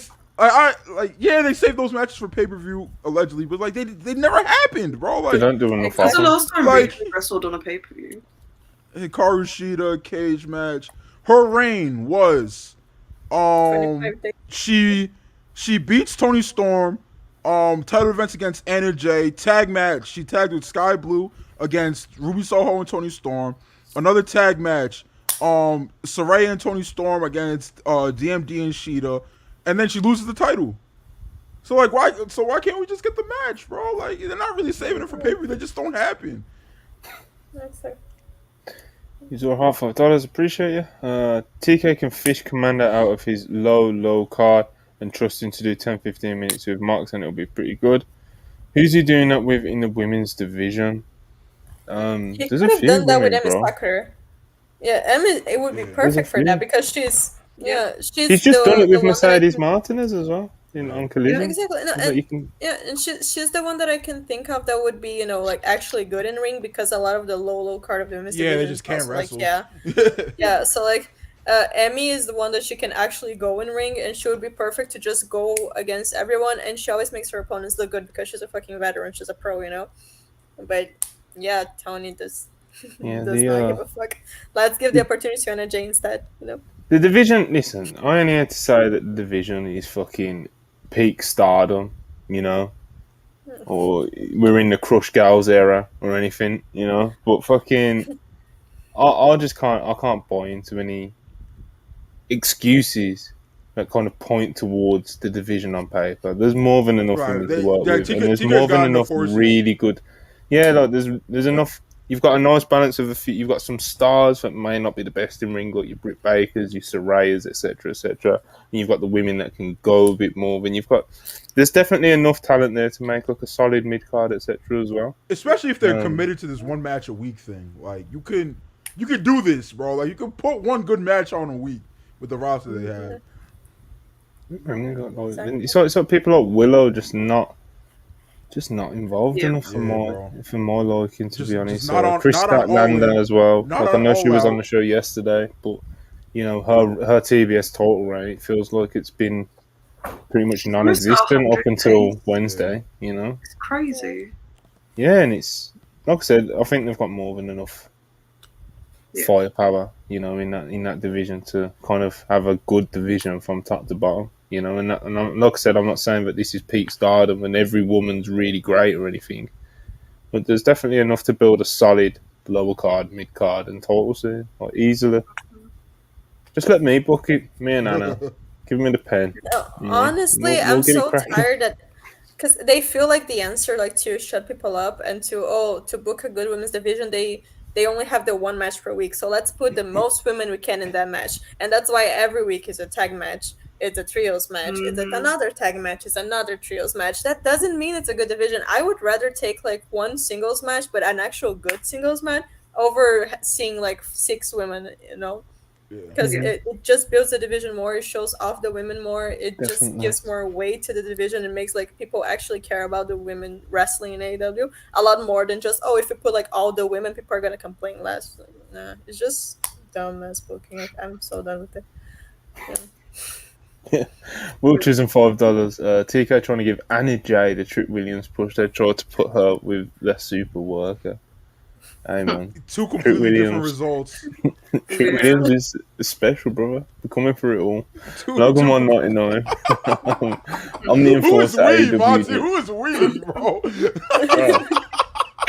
Don't worry. the trick Don't, really bro, gang. don't worry. Don't worry. Logan 199. I'm the enforcer. AEW needs big meaty dog. Shout out Logan, John, Shout and out Shepherd. Logan. Alright, Dynamite. Shane Taylor promo. Shane Taylor cut the promo on Samoa Joe and about reclaiming the ROH Television Championship, and then it is made official: Samoa Joe versus Shane Taylor for the ROH World Television Championship on pay-per-view. On a $50 pay-per-view, AO. I know you're fired up for this one.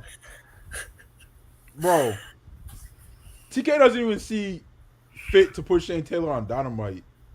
Doesn't see fit to put him on Collision. Threw his ass on pay-per-view against Samoa Joe. Like, Joe is still Joe. He's going to be Joe until the day he dies. There's something about being that real that just never leaves you. But come on, bro. Like, Yeah. Like, come on, bro. Like it's how old is Joe nowadays? Like 44, 45? Bro. It's like, is wrestling Shane Taylor one-on-one really what he needs to be doing at this point in his career? Like, Samoa Joe is 44 years old, bro. Like, Shane Taylor, singles match, no stip. Like, all right, man. Like, when this gets a 4-something on cage match, don't blame Joe. Mm-hmm. Don't even blame Shane, because Shane didn't put himself in the match. You got one person to blame. That's Anthony Rafiq Khan. Like, there is nothing against Shane Taylor or whatever, but unless the Zack Sabre Jr. Samoa Joe match is happening on Wrestle Dream, there is no excuse that this match shouldn't happen here, because it makes the most sense. Because they did so much build into it on Ring of Honor, and then it never fucking happened. You have that in your back pocket. Just put it on the pay-per-view. Unless it's going on Wrestle Dream, then disregard all of this. But I was still watching Ring of Honor when they started building this feud. I haven't watched Ring of Honor like all summer, bro. Like, they started building that shit in May. That's the Samoa Joe ZSJ feud I'm talking about. Like, I don't fucking know. There's no excuse. Hangman Page not booked, by the way. Doesn't have a booking like Hangman Page not booked. Willow not booked. This is a fucking 0-hour match, you know what I mean? This is why it doesn't make sense for me that this match is on the pay-per-view and they want to put Athena versus Billy Stark, something that actually been building for like, weeks and weeks now. They want to put that match. An awesome match on the Forbidden Door. Exactly. 0 hours. So exactly. Why on another should be Forbidden a Hour pay-per-view match? No, that should be, for me, it just makes no fucking sense. And for me, it's just like another proof that they do not give a fuck about the women, and it just feels so disrespectful. Like, how can Shane Taylor cut like one promo and he has a pay-per-view match because it's Samoa Joe, of course, but what are you saying? Like, Athena, fuck Athena, like her title, it's technically more important than Joe's title if you will see the hierarchy of Ring of Honor and stuff. It makes no fucking sense, especially with the way especially with the way that ROH has done like the storytelling with Athena and Billy. It's like that's one of their main threads on their shows. Whereas like the Samoa Joe Shane Taylor thing, it's like Shane Taylor won some shitty tournament, It came out of nowhere. And like, how do you put that match on pay-per-view and you want to put Athena versus Billy again in another 0 hour? Like, just shut the fuck up. I know it stresses that me they're out. waiting for Billy to be cleared or whatever, but that's not an excuse to put it still on the fucking 0 hour. Like, if the match can happen, just do it on the main card. Because what match are you gonna have on the main card? Like, who the fuck's gonna face? It's gonna fuck his perfect pacing, But bro, and the Billy Athena feud is like something that's actually over on Twitter. Like, I see clips about that shit every single week. I've never personally, like, maybe y'all see it all up and down y'all timelines, but I've never seen Joe and Shane Taylor interact on Twitter. Like, I've never seen anybody clip that shit up and post it. I never saw you doing any like engagement or anything like that. But every week I see the Athena and Billy Starks thing. Like, obviously Samoa Joe is on a different level of star power than Athena and Billy Starks, but it's just like I don't fucking know, bro. This shit sucks. That shit. Yeah. You could have given Joe any match, and there are so many like other matches that would make sense, and it just, and even like AO said, like, even if Billy's not clear to wrestle, like Athena, you should have a plan B for Athena, you should have a plan C for Athena, you should have a plan D for Athena, because it's like one of the best, if not, yeah, she's the best women's wrestler in North America right now. No questions about it. Her title reign is definitely being one of the best things in women's wrestling in general for me, not only in the United States. So how do you not have other people she can wrestle? If you want to put her in 0 Hour, give her a random fucking match, Just let her do an open challenge, because if she's fucking beat everyone in Ring of Honor, let her wrestle someone that's like employed by AEW that just doesn't work the Ring of Honor. Fucking fly someone in if you have to, even if like her whole gimmick for a long time was the American Joshi. How many has TK given her to wrestle? Yeah. It's just fucking dumb. Not one. Let me go to a cage match. I don't remember one off the top of my head, bro. Like, but did she wrestle Yuka? Like or am I imagining that? Yeah. Yeah, she had that Yuka match. It was really good. But yeah, Supercard of Honor, she wrestled Yuka. Yeah. If she does an open challenge, I'm afraid they're just gonna sound like NJ, So I don't. It's always NJ.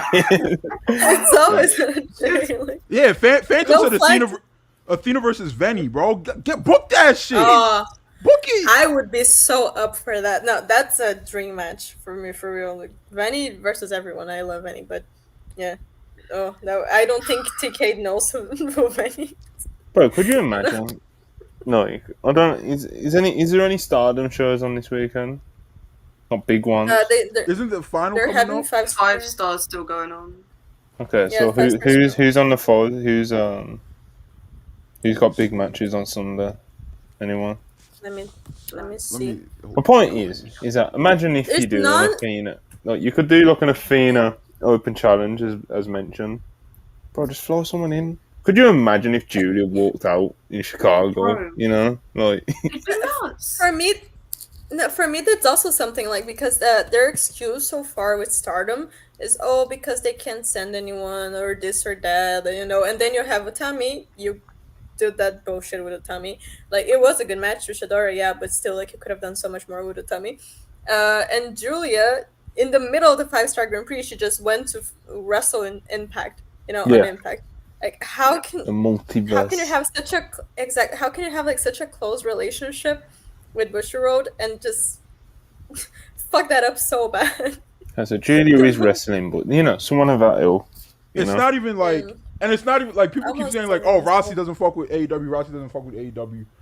Of course not. Julia gets her American bookings like through Rocky. Like, he's not even dealing with Rossi. Like, Rocky Romero has been handling that, and TK and Rocky obviously have a really good relationship. If this was something he pushed for, it would happen. Is what what I'm saying. No, he doesn't care enough. Like, that's the thing. That's what I'm saying. Exactly. If you have Utami and you don't even play her fucking music, it just shows you don't care. Utami and Shuri had a 5.5 star match, and I know Tony couldn't care about star ratings. He just doesn't care about Stardom, so. Yeah, it's a shame. He did say at the media call that he wants, he wants Stardom and New Japan involved in this Wrestle Dream show. But we'll see what happens. New Japan's got a show on the same day. It's a Road to Stardom Destruction show. Stardom have shows every day.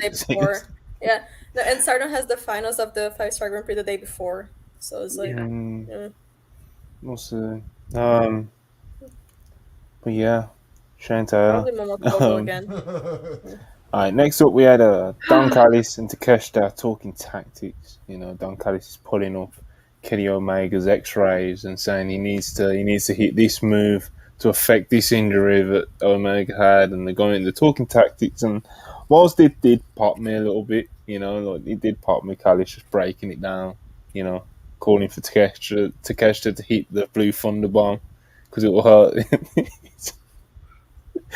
Some of it weren't even making sense, but it popped me a little bit. But just this is not, considering the match is this Sunday, like, this is not the heated go home angle. And I know it wasn't ideal that Omega wasn't there. Apparently he was stranded in Florida, couldn't get out of Florida. But even still, with having no Omega to work with live, just this didn't, it didn't smack you in the face that this match was happening on this weekend, So it's the biggest match of Takeshita's career, and why are we not treating it like that on TV?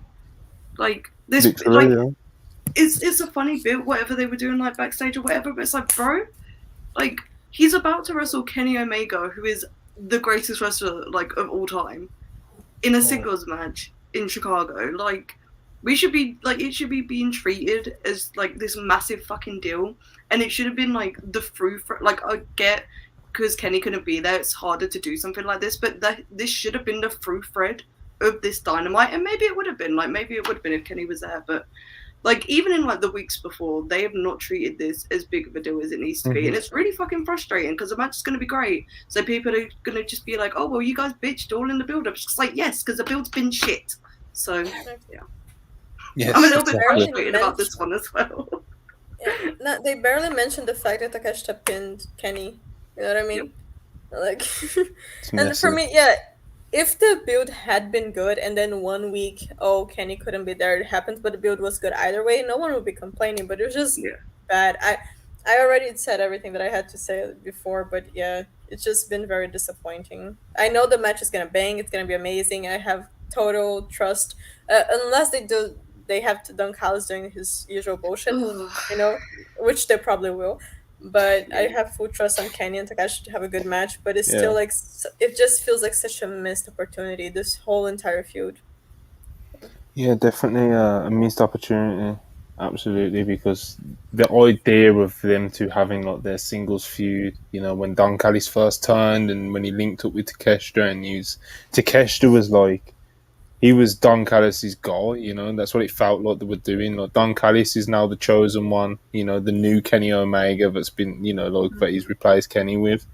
And then obviously with it then going into the Jericho feud and stuff like that, and then him, you know, he kind of felt like he fell more into the background, you know, which is with the potential you had and the heat that you had with him after the turn. It's like such a huge, massive missed opportunity, like kind of said.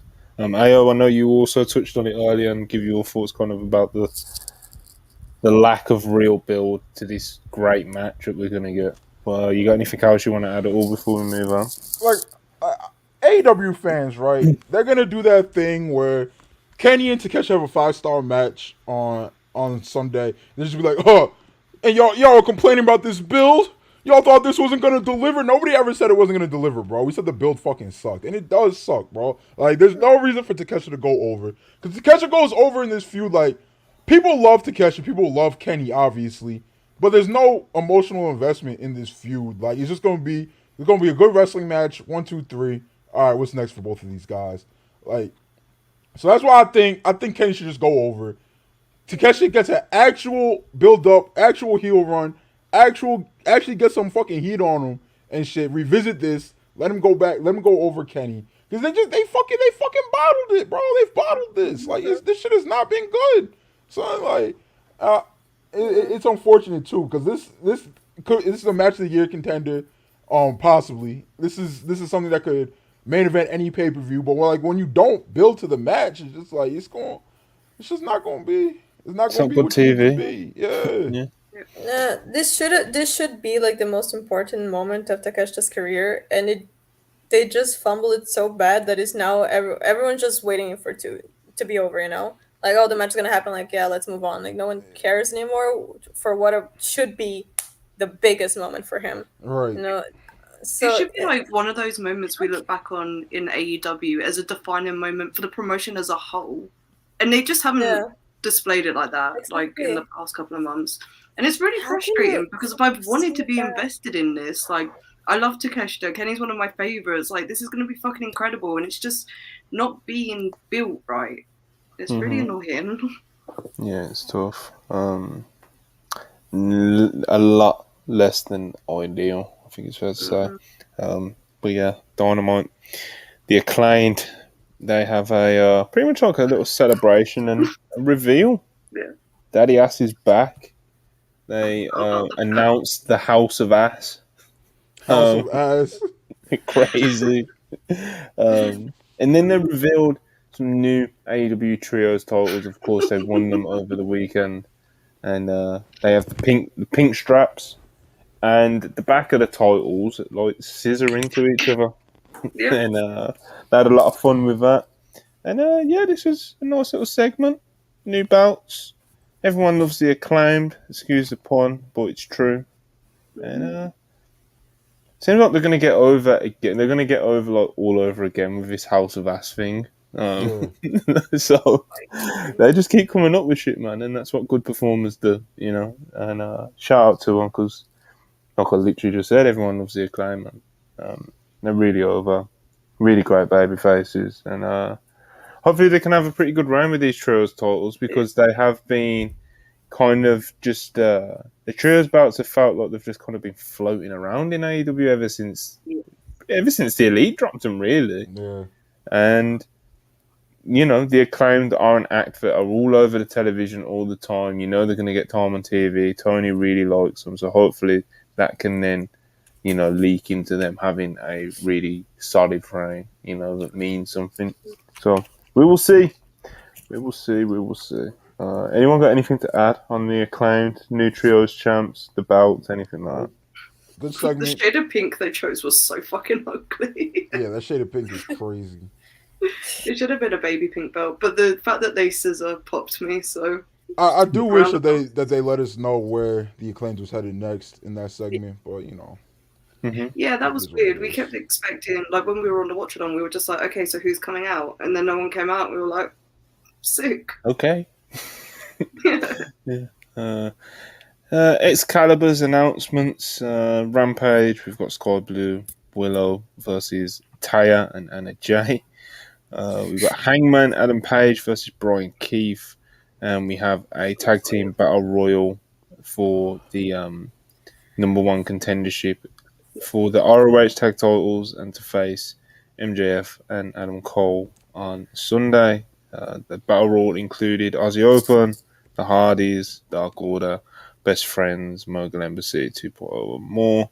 I guess we'll get into some spoilers a little bit in shortly, but not right now. We'll finish this Dynamite review first. Collision announcements. We've got Outcast versus Britt, Stat, and Shida, which makes me think there's still opportunity that we get. They might just fucking throw Britt versus Shida on this all out card. Like, just fuck it, bro. Just do it. Just fucking I think there's a chance. I think there's a chance. Who cares anymore? I'm not saying that it's a match that I'd be fired up for particularly, but it would be, you know, it's two big stars in the division, you know, singles match. Obviously, it hasn't had an ideal build. It's just kind of them frowning at each other and having a few miscommunications. But, you know, fuck it. In some matches. So. Dax Harwood versus Jay White. I'm definitely very fired up for that one. We've got the Acclaimed versus Daniel Garcia in 2.0. And a Ricky Starks segment where he challenges Ricky Steamboat to a strap match. That is wild. Okay. You know? I Bro, saw that graphic, I was like, what? If Punk doesn't make it back, where could they possibly go with this Ricky and Ricky segment? Dax. God. Send Dax out there in the name of CM Punk in Chicago, you know? You goddamn hooligan, get away from the dragon. Oh, man. Dax defending Punk's honor in the name of the dragon would be... I don't know, man. That might be grabs. I can't lie. That might be grabs. I'm telling you, man. Talking of grabs, though. Speaking of grabs, we've got in the main event of AEW Dynamite, we had Penta challenging for the international title versus Orange Cassidy. The winner will be facing Jon Moxley at All Out. Yeah, man, the crowd was really in for a lot of parts of this. I did think that Penta's heat segment at the start did get a little bit slow at times. Yeah. He was working the arm and stuff. The crowd absolutely loved that the Destroyer spot, which caused a little bit of discourse. I'm sorry, bro. That shit was fucking awesome. I love it. It's not more. It's not more. It's cry. It's definitely not more kind of thing. But at the end of the day, I'm listening to the crowd, bro, and they fucking loved it. So I don't know how you can sit at home and be like, "Oh, this is terrible, and this isn't how it should be done." A crowd that's been sitting on their fucking hands all night. They do that Destroyer spot. The fucking roof's going off, and you're like, "Actually, this isn't how you work." Shut the fuck up. You 600-pound mark. They just have fun. It's fine. Not like I've just said, like that sort of spot. Like it's not for me personally, you know. Right. But I'm not gonna sit there and be like, now you shouldn't do that. Like, I heard the crowd, bro. You know, it's if the crowd is loving it and it's getting over, then you can't say that it's the wrong thing to do, even if it isn't to your taste. You know, it's just easier to say that wasn't for me. You know, it's just so much easier to say that and leave it at that. But yeah, the crowd was into it, especially like the closing stretches of this match. The crowd was really into it. Of course, another good Orange Cassidy title defense, where he steals one again. It looks like it's all over for him. After, I can't remember what the big move was. I think it was the apron. Penta hit the fucking Yeah. He hit a lot of fucking the Fear apron. Factor pile driver, and then the fucking arm breaker, and then another Fear Factor and shit. And then he got reversed into a pin, and like I said, Orange Cassidy steals one again. Definitely had a lot of high points. Really good at main event. Crowd loved it. Was into it. And then Orange Cassidy gets on the mic after, and he cuts his promo like a real ace. You know, he's talking about.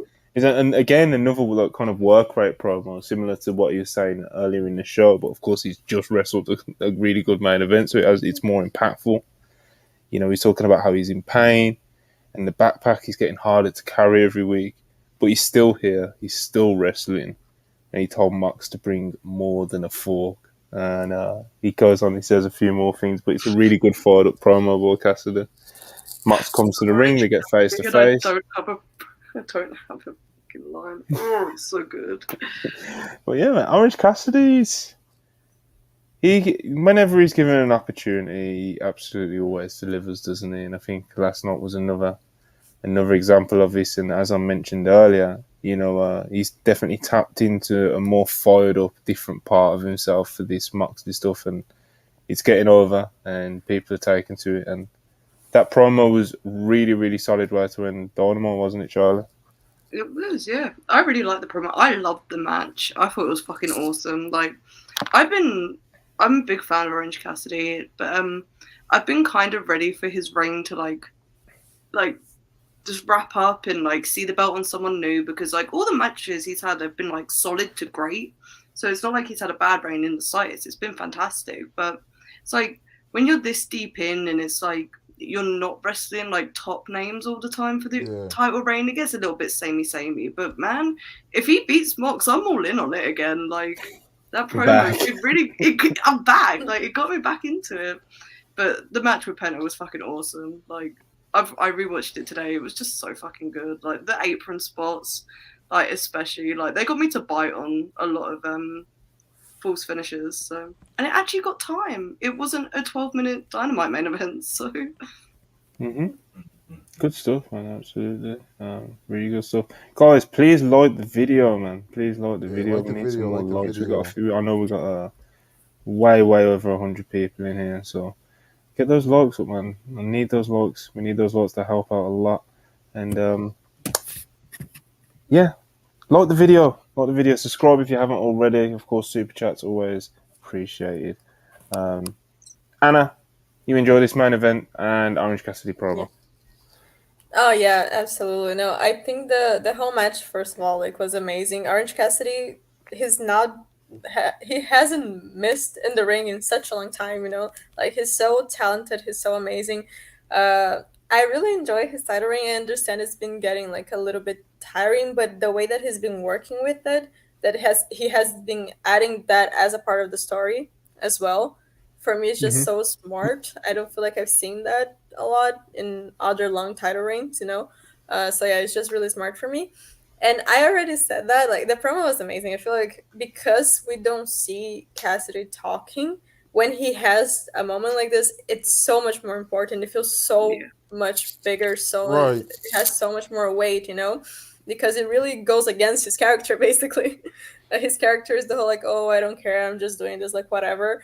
And then when he grabs the mic, it's like, no, this means everything to me. Like, oh, fuck, you know? He actually cares so much about this one thing. And, he adds another layer to it.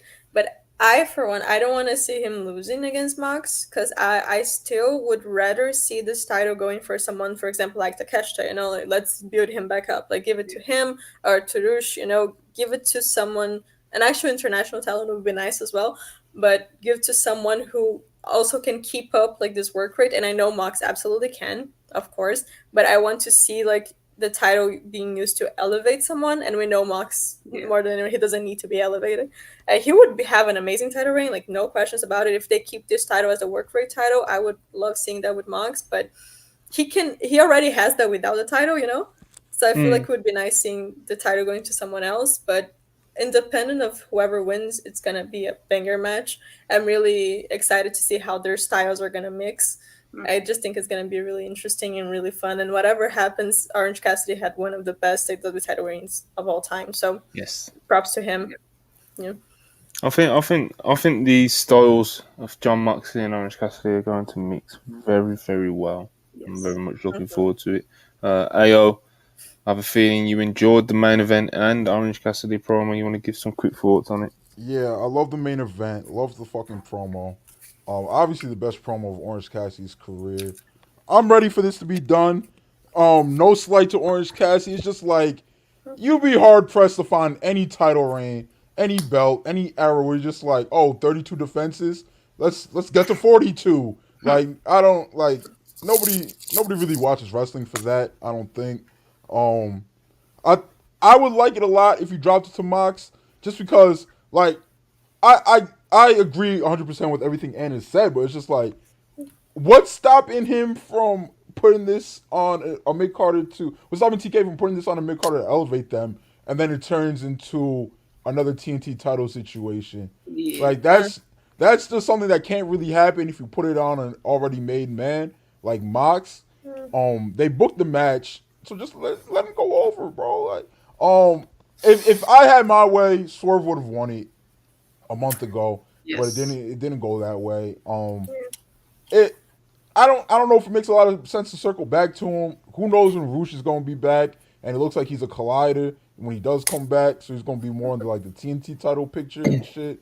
So just put it on fucking Mox, bro. Like I've always said this is a good way to rehab belts. Like before Punk started doing the real world title thing, I was like, give him the fucking TNT title and let that main event all the Rampages. It would rehab that belt so fast. But obviously they went in a different direction with the whole real world championship and shit.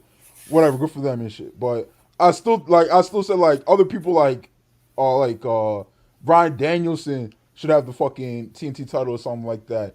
So just a main eventer or made man who can't fuck up the belt. So I think they should go that way with the international title for at least a little bit longer, and then try to make somebody. But I wouldn't mind. Yeah, I wouldn't mind if it was like that. Like if they gave the title to Mox just to keep it fresh, and while the title's on Mox, they're building someone up, right? Like Takeshita or someone, you know, they're building someone up to then take the title off Mox, because it's also like a huge deal to take the title off Mox, you know. And so I wouldn't mind if it was that way as well. I just want them to keep it work rate title. Like no matter who's the champion, just give them crazy matches every week, and I'm good with that. Yeah. Like I think none of us would be shocked if Roosh wins the title, Takeshita wins the title. They're red hot. Everybody loves the fucking match. 5 stars across the board. WrestlePurists 5 stars, like the 4th one ever. And then a month later, and we're like, where the fuck is Roosh? Where is Takeshita? Why is he not on TV? Like I could see that happening. I don't want that to happen, bro. Like, yeah. Yeah. It's I mean, at the minute, international title's in good hands, and it seems like no matter what happens on Sunday, it will remain in good hands regardless of the winner. So, but yeah, Dynamite. The main event, honestly. Yeah, maybe we'll see. But we'll talk a little bit about All Out card, of course, as well. But just closing thoughts on Dynamite. It's kind of to echo a lot of what AO was talking about. Like, it was a solid show. And it was like, you know, if it was just a normal Dynamite and you didn't have a pay-per-view this week, and you could even say that this was a really solid, good episode, you know. I thought it was nice and steady in terms of pacing. Nothing felt really rushed or, you know, anything like that. It was easy to follow. It wasn't dizzying like Dynamite can be sometimes. But of course, as I mentioned at the top of the show, it's flawed in the sense that it didn't make me any more excited for All Out. And the pay-per-view is this weekend. Right. Outside of MJF and Cole being confirmed for the show, which, you know, I'm not really particularly excited for the spoiler, what we got revealed as what their match will be.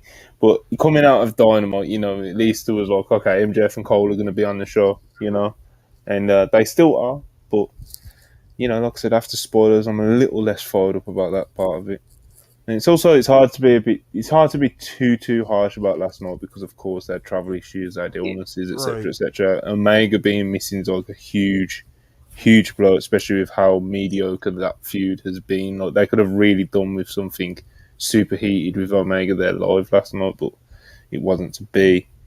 Like I said, the tactics segment, it did pop me, but it just wasn't heated at all. Hangman was there. He was at the tapings. You know, he wrestled Brian Keith. Shout out Brian Keith for getting the opportunity, by the way. Really good wrestler. But Page, he just wrestled and left. There was no angle or anything, I'm told, after the Brian Keith match. Fucking brother, bro. And so this nigga's just not on All Out. Yeah, so it seems like as it stands, Hangman Adam Page, he's not on All Out. He wasn't on Dynamite. And he wrestled for a few minutes on Rampage. And on a night when you've got no Omega, you've got no Swerve, and you've got no Saraya, who you had plans for. MJF is away, you know. Oh, give me some Hangman. And that's me saying it. Like, I've always said I liked Hangman, but I've never seen him in the same way as, like, let's say, for example, Charlie or AO see him as, like, him for him, you know. But, like, I like Hangman, and he is definitely one of their top stars. He's got in situations like, and in situations like last night, use more of him, bro. Like, what the fuck? Like, what? I don't think there's really any excuse for him not being on Dynamite, even if you're not putting him on All Out. But say if he's got time booked off for that weekend or some shit, you know. Just send him out for 10 minutes. Literally, cut a promo. People love him. He could have gone out. I'm pissed off about losing it all in. Just send me someone to wrestle right now. Like, you could have just done something like that. Y'all were in the arena, so I don't know how it came across to y'all, but from us watching from home, Hangman got a top 3, top 2 pop at fucking at All In, bro. And it's just like it was cowboy shit chants, like throughout cowboy that shit chants was crazy. He wasn't even in the fucking ring. They was ringing out, and it's just like TK sees that, and it's just like, oh, okay, I'm doing a lot of stuff with Swerve right now. He's sick. The women's champion is sick, so she can't get a segment. The god of professional wrestling, Kenny Omega, is stuck in a hurricane. We got Hangman back here. We need you to wrestle this unsigned guy on Rampage. All right, thanks, bro. Fucking cocksucker. And that's not. Let me not get spiteful. Let me not get spiteful. But yeah, that's not anti Brian Keith. Brian Keith's probably like the best Tomohiro Ishii cosplayer on the indies right now. Yeah. And that's not an insult, bro. That's a compliment. Fucking awesome. So like he's a great wrestler. But, man. It's just frustrating because, like, I'll hear like little, you know, you hear things after these shows from people in AEW and stuff. It's like, well, you know, like this person and this person wasn't available, so we just had to do X, Y, and Z. And like I ranted about this a few weeks ago. If people remember, we watched that show about like people just not being like top stars and people just not being there like every week and being available more. But then I'll hear that, oh yeah, Hangman wrestled on Rampage. It's like, what the fuck? I just mean like that the week when I complained about it. It's like Zack Sabre Jr. was at that collision taping, and they're just like, "Y'all fucking get on Rampage." I mean, get on ROH. Yeah, and then he wasn't even on the All In card, so there was no excuse for him not being on Collision. He really is baffling to me. But you know, for All Out, I guess for All Out. They've added, you know, let's just talk about the card. We've got Kenny Omega versus Takeshita, Hobbs versus Miro, MJF and Cole versus, to be announced, spoiler alert, in 5, 4, 3, 2, 1. It's the Dark Order. The Dark Order won the Rampage Battle Royal. I'm very sorry to break this news to you guys. I know some people really like the Dark Order, but I just don't think. I don't think you guys listen to Wrestling Observer Radio, but when Dave found out, Dave was like, "Why is MJF wrestling like John Silver and Reynolds on pay-per-view?" Like, he just couldn't wrap his head around it at all, and Neither can I, to be honest. So, bro, if you were gonna ever do this Dark Order push, right? There was a time to do it, even though the AOs and the Monties of the world would have been like, yeah, this is not really for me. But the crowd reaction and like the fan support behind them is kind of undeniable. It's just like, all right, they kind of have lightning in a bottle right now. Let them get their run in right now. There's still a lot of other shit in AEW that I really like. But now it's just like they don't even have that fan support behind them anymore. They're not going crazy on BTE anymore. Just like why is this a thing that's going on? Like why are they like trying to get the Dark Order in programs with the Elite? Because for y'all that don't know by now, like we haven't really kept it a secret on the WrestlePurists channel. Dark Order was gonna get that trios match at Wembley until it was gonna be Young Bucks versus Dark Order until the Young Bucks and FTR were able to sit down and hash some things out and get the match going. So it's just like, why the fuck is AEW doing this to us right now, bro? And they're still thinking about doing Young Bucks Dark Order at Grand Slam. For that y'all that don't know. So it's just like, oh, I don't know, man. I want them to be done with this. But like that's the thing. I understand putting them with the Elite, like whatever. But why put them against Better Than You, Baby? Like, what is the why? Like, you know, you're already forcing us watch them against the Elite. Like, we don't need to watch them against other people as well. That's kind of right there.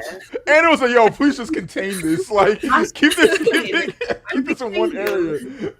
It's like, oh my god, right. The best friends are right there. That's a good shout. The Dark Order as a tag team, I do enjoy some of their work, but bro, in 2023, AEW, what are we doing?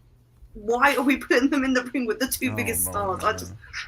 I just legit. When I saw I just can't do it.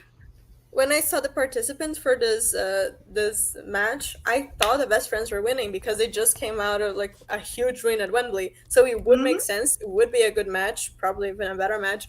And it would make just a lot more sense. And then when I saw the spoilers, why are we doing this? Like, and people go on Twitter and they could be like, oh, well, they did all that stuff on BT with Adam Cole and like John Silver and Adam. Who cares?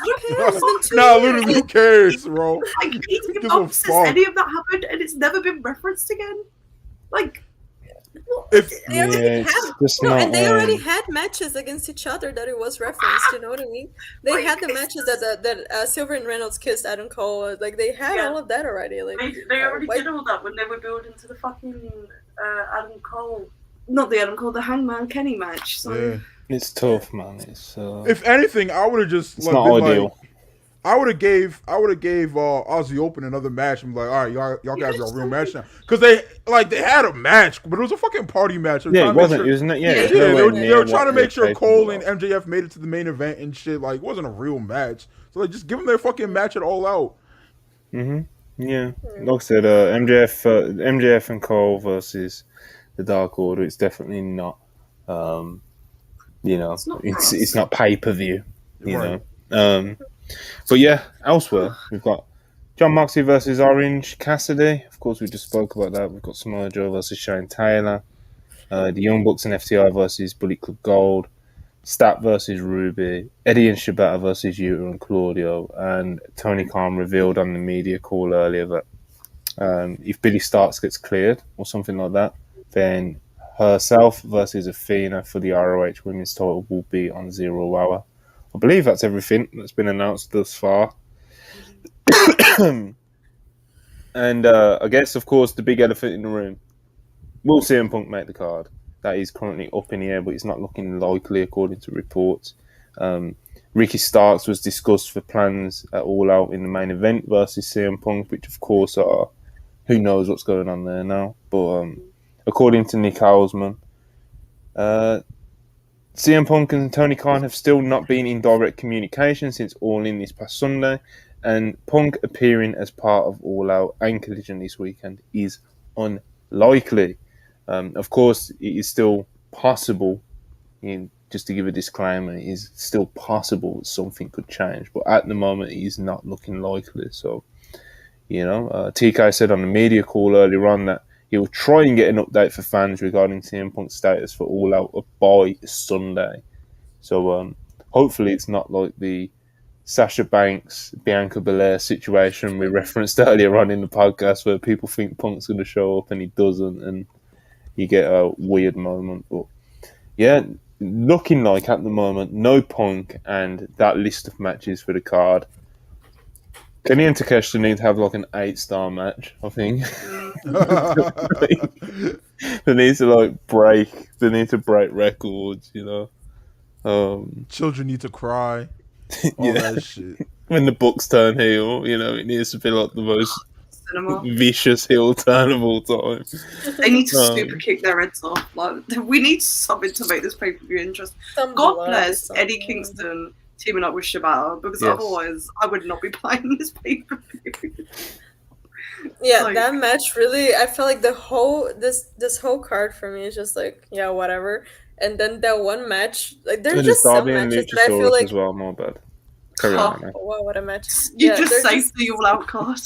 Oh my god. There's just some matches that I feel like an angel spoke through Tony Khan, you know, like God touched him, and then he booked that match. And for me, that's the Eddie tagging with Shibata versus Claudio and Yuta. That was the match that was like, okay. He got inspired for that one because the whole creativity went for that one match because the other match was like a lot of pieces seems like it fell into place for that one. Just to work out in TK's favor, and like that's gonna be a really good match. Like Eddie teaming with anyone, like any Japanese wrestlers is always so fucking good. And like even if you would put like an Ishii in this spot, it would have been fucking awesome. But the fact that he's teaming with Shibata is just like you never would have imagined something like this happening like 6 months ago. So yeah, it's but the rest of the card is just like. Yeah, the card does have its highs, you know, and honestly, like I guess my honest thoughts on it are, I guess if Samoa Joe and Darby had like real matches on this show instead of what they've got, I wouldn't be like nearly as like disgusted that they're asking for $50 from people in the US for it. $50, and they shit is crazy. They kind of fucked up with how they played out the Christian and Darby Luchasaurus stuff, because like Darby versus Christian on this card is something that I could get fired up for, you know. Yeah. And of course they've already burnt through it. Joe going from Punk to Shane Taylor in the space of a week is fucking insane. Wild. I don't care if they've been building it on ROH in the sense of, you know, Shane Taylor won a tournament and that. It hasn't been canon on AEW television. Nobody gives a fuck about ROH. You know? At its peak, it had 12,000 subscribers, bro. Like, nobody's watching that shit, bro. They're like. Then of course there's the stuff about the women as well, which we've spoken on quite a lot throughout this podcast, you know.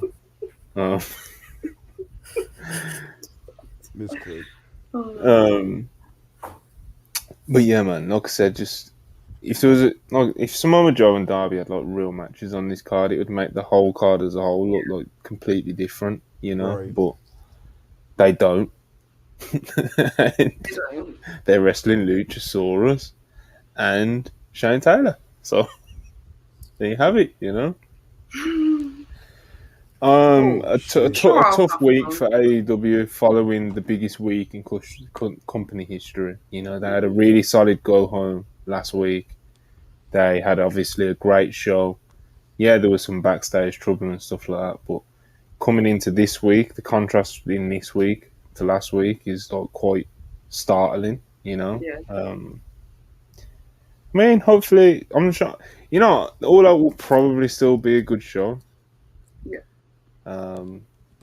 Kenny and Takeshita could absolutely, as I mentioned, have a match of the year contender. You know, MJF and Cole are just so over. I'm sure they'll be able to get something out of that. Bucks and FTR are tagging together, you know. And there's like I said, and if you had a real Samoa Joe and a Darby match on there, it would make so much more difference, man. But yeah, if anyone got anything they kind of want to get off the chest about the All Out card, or even not the CM Punk stuff, considering it seems like he's going to be missing the card as well, and it is Chicago, so even if you're not the biggest CM Punk fan, which I know some people aren't, this is a huge blow to the card, you know. I mean, Are Chicago still behind CM Punk? Because there was a couple of signs on Dynamite. They were pretty funny. It popped me. They all play along, you know. Yeah. Are they playing? This card for me is like some matches. I won't be able to watch the pay-per-view live because like work. But there's some matches that I know I'll go back to watch, and some matches that are just straight skip. You know, and but unfortunately, there's more skips for me than matches that I will actually want to watch. And yeah, I didn't know they were charging $50. That's crazy. Yeah. And I don't think it's worth it. I'm sorry. Like, I don't know. If I'm sitting down watching this pay-per-view with a remote in my hand, knowing that I could fast forward, I'm Getting dangerous. I'm speeding through like It's 70% of this card, bro. Sitting down and tweeting. I'm about to watch All Out, and 45 minutes later, like, what a show! Oh. Because you only watched like 2 matches. Bro, they have 10K tickets sold for this fucking show, bro. That's what I mean about the Punk thing as well, bro. Like, it's brutal for those people, man. They have 10K tickets sold for this show. 10K screaming Shane Taylor maniacs in the fucking crowd, looking for the fucking Marcus Garvey driver. Oh man, it's For me, it's also like the same thing with the one women's match, and it's not even the match that I wanted for Chris, so it's kind of like whatever at this point, you know. Yeah. I don't doubt it's gonna be good, but I don't think it's one of those matches that, unless I hear really good stuff about it, I don't feel like it's a match I particularly want to go back and watch specifically, you know. But yeah. As far as the women's concerned, it's I guess the only thing you can try if you want to be the optimist, which I don't think any of us are at this point with the AEW women's division. But if you want to be the optimist, I guess you can be like, okay, so they've got the Chris Statlander versus Ruby Soho title match. There's absolutely a possibility to do something with Britt and Sheeta, and then you know, it seems like there is a chance that they do Billy Starks versus Athena on the pre-show, so that would at least be somewhat of a step in the right direction compared to the All-In card that had literally one match on it, and we was told it was because of pacing and other things, you know. So, I'm sorry, I just saw a comment saying that I need to watch NXT if I want to watch like real grabs with women. I watch Joshi wrestling. I don't need to watch NXT. I'm good.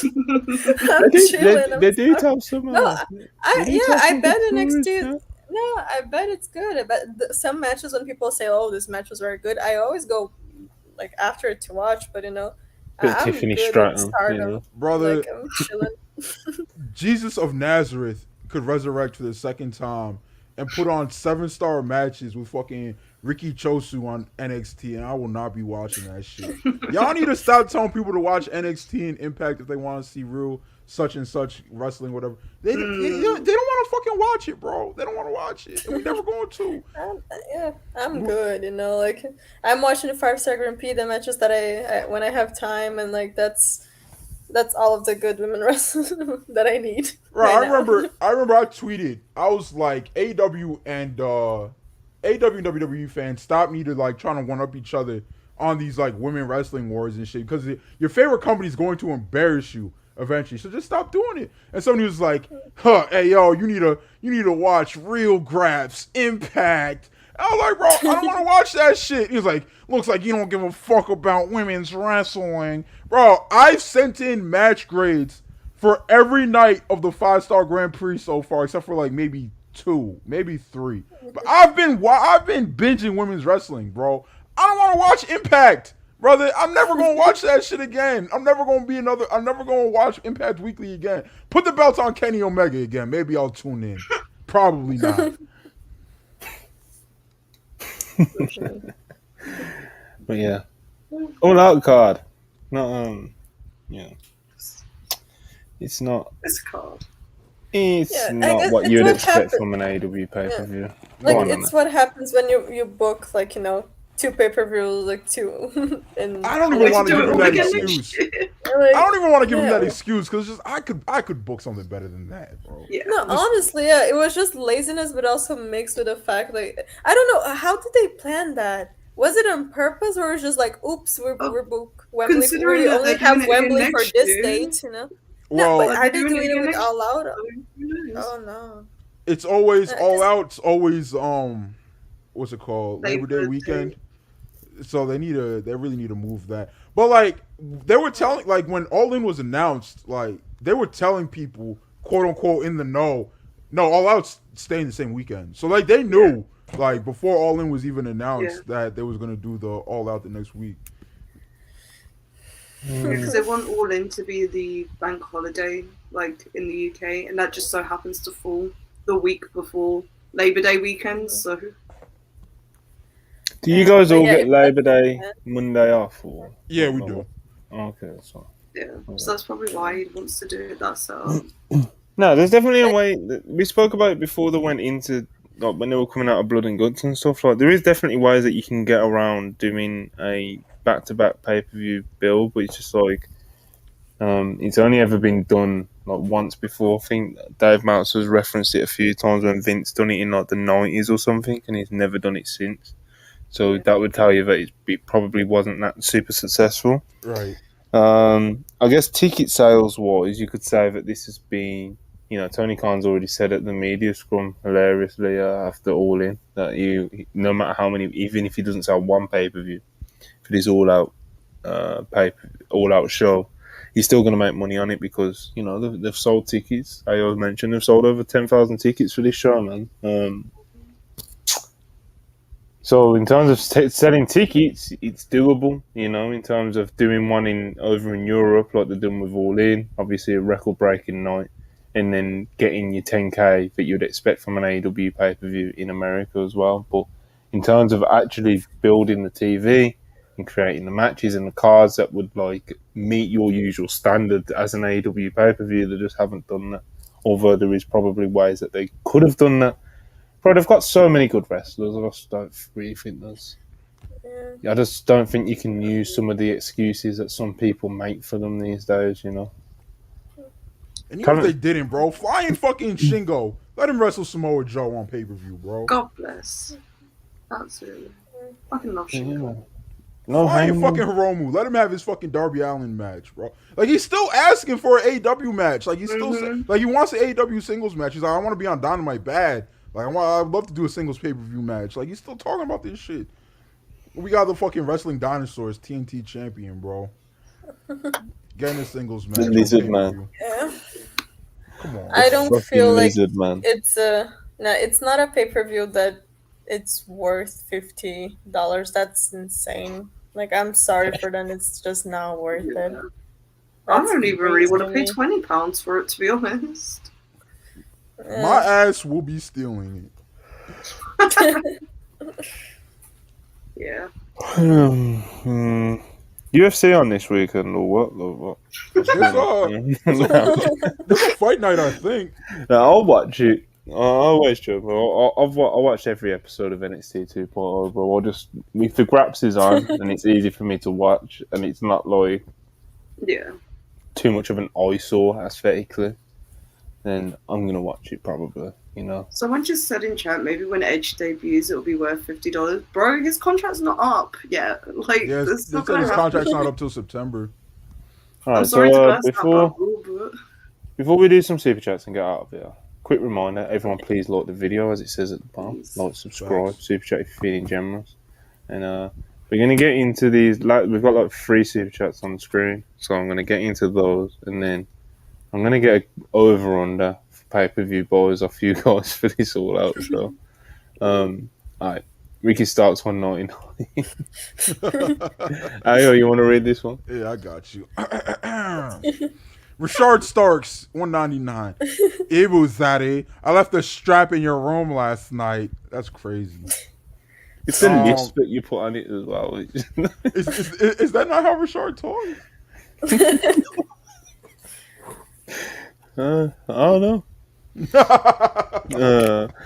Ingles draws €2. Appreciate it. NFL season plus Fulham transfer deadline day killed all out. Fulham didn't have a very successful transfer window. I think it's fair to say as a mutual. They lost the 2 best players. Yeah. You know, you got all this nightmare happening at AEW that the fans care about and stuff. Tony's other big venture with Follow is they lost the Star Striker at midway through the window, and the window closes. It's closed now, isn't it, Charlie? I think so. September 1st or something like that. So, and they've just lost probably the best player they had left, just now. So, brutal week for Tony. Brutal week for Tony. I keep saying it. I said it when I was live with you yesterday and Tuesday. Brutal week for Tony. Just a brutal week for him. Phantom, $5. Appreciate you as always. No CM Punk chants, no hijacking the show, and even some crowd songs were anti-Punk. Do you guys think Chicago's sick of Punk's drama too? No, I think CM Punk's always going to be like a really big star in Chicago. That doesn't mean that everyone in Chicago is just automatically just going to take to him and be along the ride that Punk takes you on. You know, like they're always going to treat him as God. I don't think it's ever going to be a situation where CM Punk's music hits in Chicago and they don't cheer him. But there's a lot of diehard AEW fans in Chicago, and they're just over his shit. Yeah, too, exactly. Bro. They're just over his shit too. There's a lot of diehard Elite fans in Chicago. There's a reason why All In One was there. 100%. And it's like Punk obviously especially since coming back like this second time around in AEW anyway. He gets divisive reactions, you know, like he splits the crowds and it makes for this really special atmosphere during his matches, which I think we've all enjoyed so far. Obviously, the split is just a bit different in Chicago because, of course, it's his hometown. So instead of it being like a 60-40 or 50-50 split, it's more like a 70-30, 80-20. But there's always going to, because Punk, in the nature of being as divisive and as outspoken and as problematic or whatever you want to call him as he is, he's going to be divisive and there is going to be sections that hate him and there will be people that just fucking love every part of him, you know? So it's that's kind of where I'm at with it, like, anyway. I think he's just a divisive guy and that doesn't escape Chicago either, even though it's his hometown. But alright, all out, over and under, I'm gonna say I'm going to give the over and under at 90,000 pay-per-view, boys. Woo! I'm gonna say over. I'm looking at 95 to 100K. You got a lot of faith in the AEW faithful. I do, but you know. I think it'll be over. I think we actually talked about. I don't know if it was like on Discord or like on a live stream or whatever. But me and AO actually talked about this the other day. I think I said like 105K. And I think I'm going to stick around that. I think it's going to be roughly around there. How many do they usually have? I really don't. Not 110, 120. I think. So I think Double or Nothing. The last Double or Nothing they just passed is like 130K. This All In is gonna pass 200K. I think they were saying. So I think Tony said when it's all said and done, it could be their second biggest pay-per-view ever. Yeah. It's their biggest pay-per-view of the year so far, and but that's All In, of course. Yeah. Very different this week. I would say like around 90. I don't see it going like much over, but also not under. So like 95 maybe, something like that. Like 92. I don't know. Yeah, because people just spent money with All In, so I see people being more like, oh, I don't know about this one, you know, especially with the card. So yeah, I think it'll be around 90K as well. That's why I set it as the over under, you know. But yeah, man, AEW all out. I guess we'll just have to wait and see what they do on Collision. If they do anything to get us more excited about it. I am actually quite interested to see what they do with this Ricky Starks, Ricky Steamboat thing. Because that graphic really is quite eye-catching, you know. Eddie Kingston. Shout out Eddie Kingston from last night, of course. Shout out Orange Cassidy from last night, of course. Who else do we want to shout out from Dynamite last night? Wheeler Yuta. Yeah. Orange Cassidy. And yeah, man, it was like we said. I always said it earlier on. Further. Good episode of Dynamite. Nothing wasn't offensive in any way, but in terms of in the context of like this is meant to be, you know, you go home for All Out, get me excited for it. Did not achieve that at all. If this was just a random Dynamite, I think the tone on this podcast would be very different. You know. Yeah. But you know, anyone got anything else to wanna touch on or anything? Real quick, Yeah. I'm gonna read off the card for AEW's worst ever buy rate of all time. I want you. I think Monty, you probably know how many buys this did, but I want Anna and Chuck to guess how many buys this did. DMD versus Bea Priestley. Proud and Powerful versus the Young Bucks. Hangman versus Pac. Shawn Spears versus Joey Janela. SCU versus the Lucha Bros. Rhea versus Emi Sakura. Jericho versus Cody. And Mox versus Kenny Omega. How many buys y'all think that did? That was very like early on, so the worst ever. 95. Yeah, I was gonna say like Around- 90, 92. Let's say That around shit- 80, like 87. You know? That shit did 78,000 buys. And that card shits on this one. But obviously AEW is a much bigger operation nowadays and whatnot. But we'll fucking see.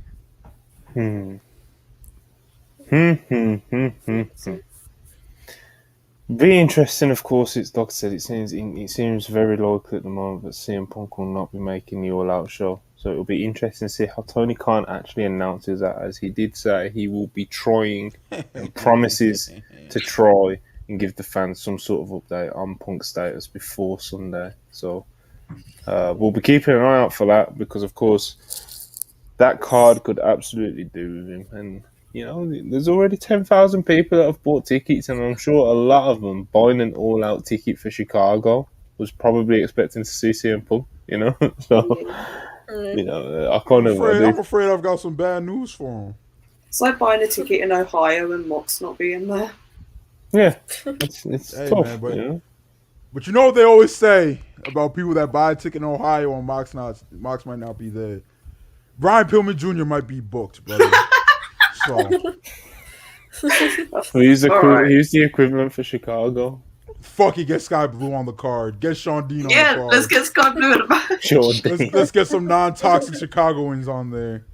Who else is from Chicago and like from here? No God idea. bless, man. Alright, on that Cold note, Cabana. Boom Boom Colt Cabana. alright, enough. You know? Monty's like, alright, I gotta put my foot down. Take it too far, though. You know. All right. On that note, if no one's got anything else to want to add, I think we're gonna get out of here. Like I said, please like and subscribe. Appreciate everyone who has joined us during this live stream. Appreciate all the super chats, of course. Please turn on our post notifications. And Ayo, will we be back tomorrow with Purists? We will be back tomorrow with Purists. Tap in. Yes. All Out pre-show. We gonna shit on CM Punk's grave. A whole lot of good shit, man. Oh. You know how we get down, bro. You know how we get down. Tomorrow, 6:30 p.m. EST. I'll be there. Yeah, man. Everyone, thanks for watching. It's been myself, Big AO, Anna DeMarco, Charlie, and this has been the WrestlePurists Podcast, episode 95. Thanks for watching. Peace.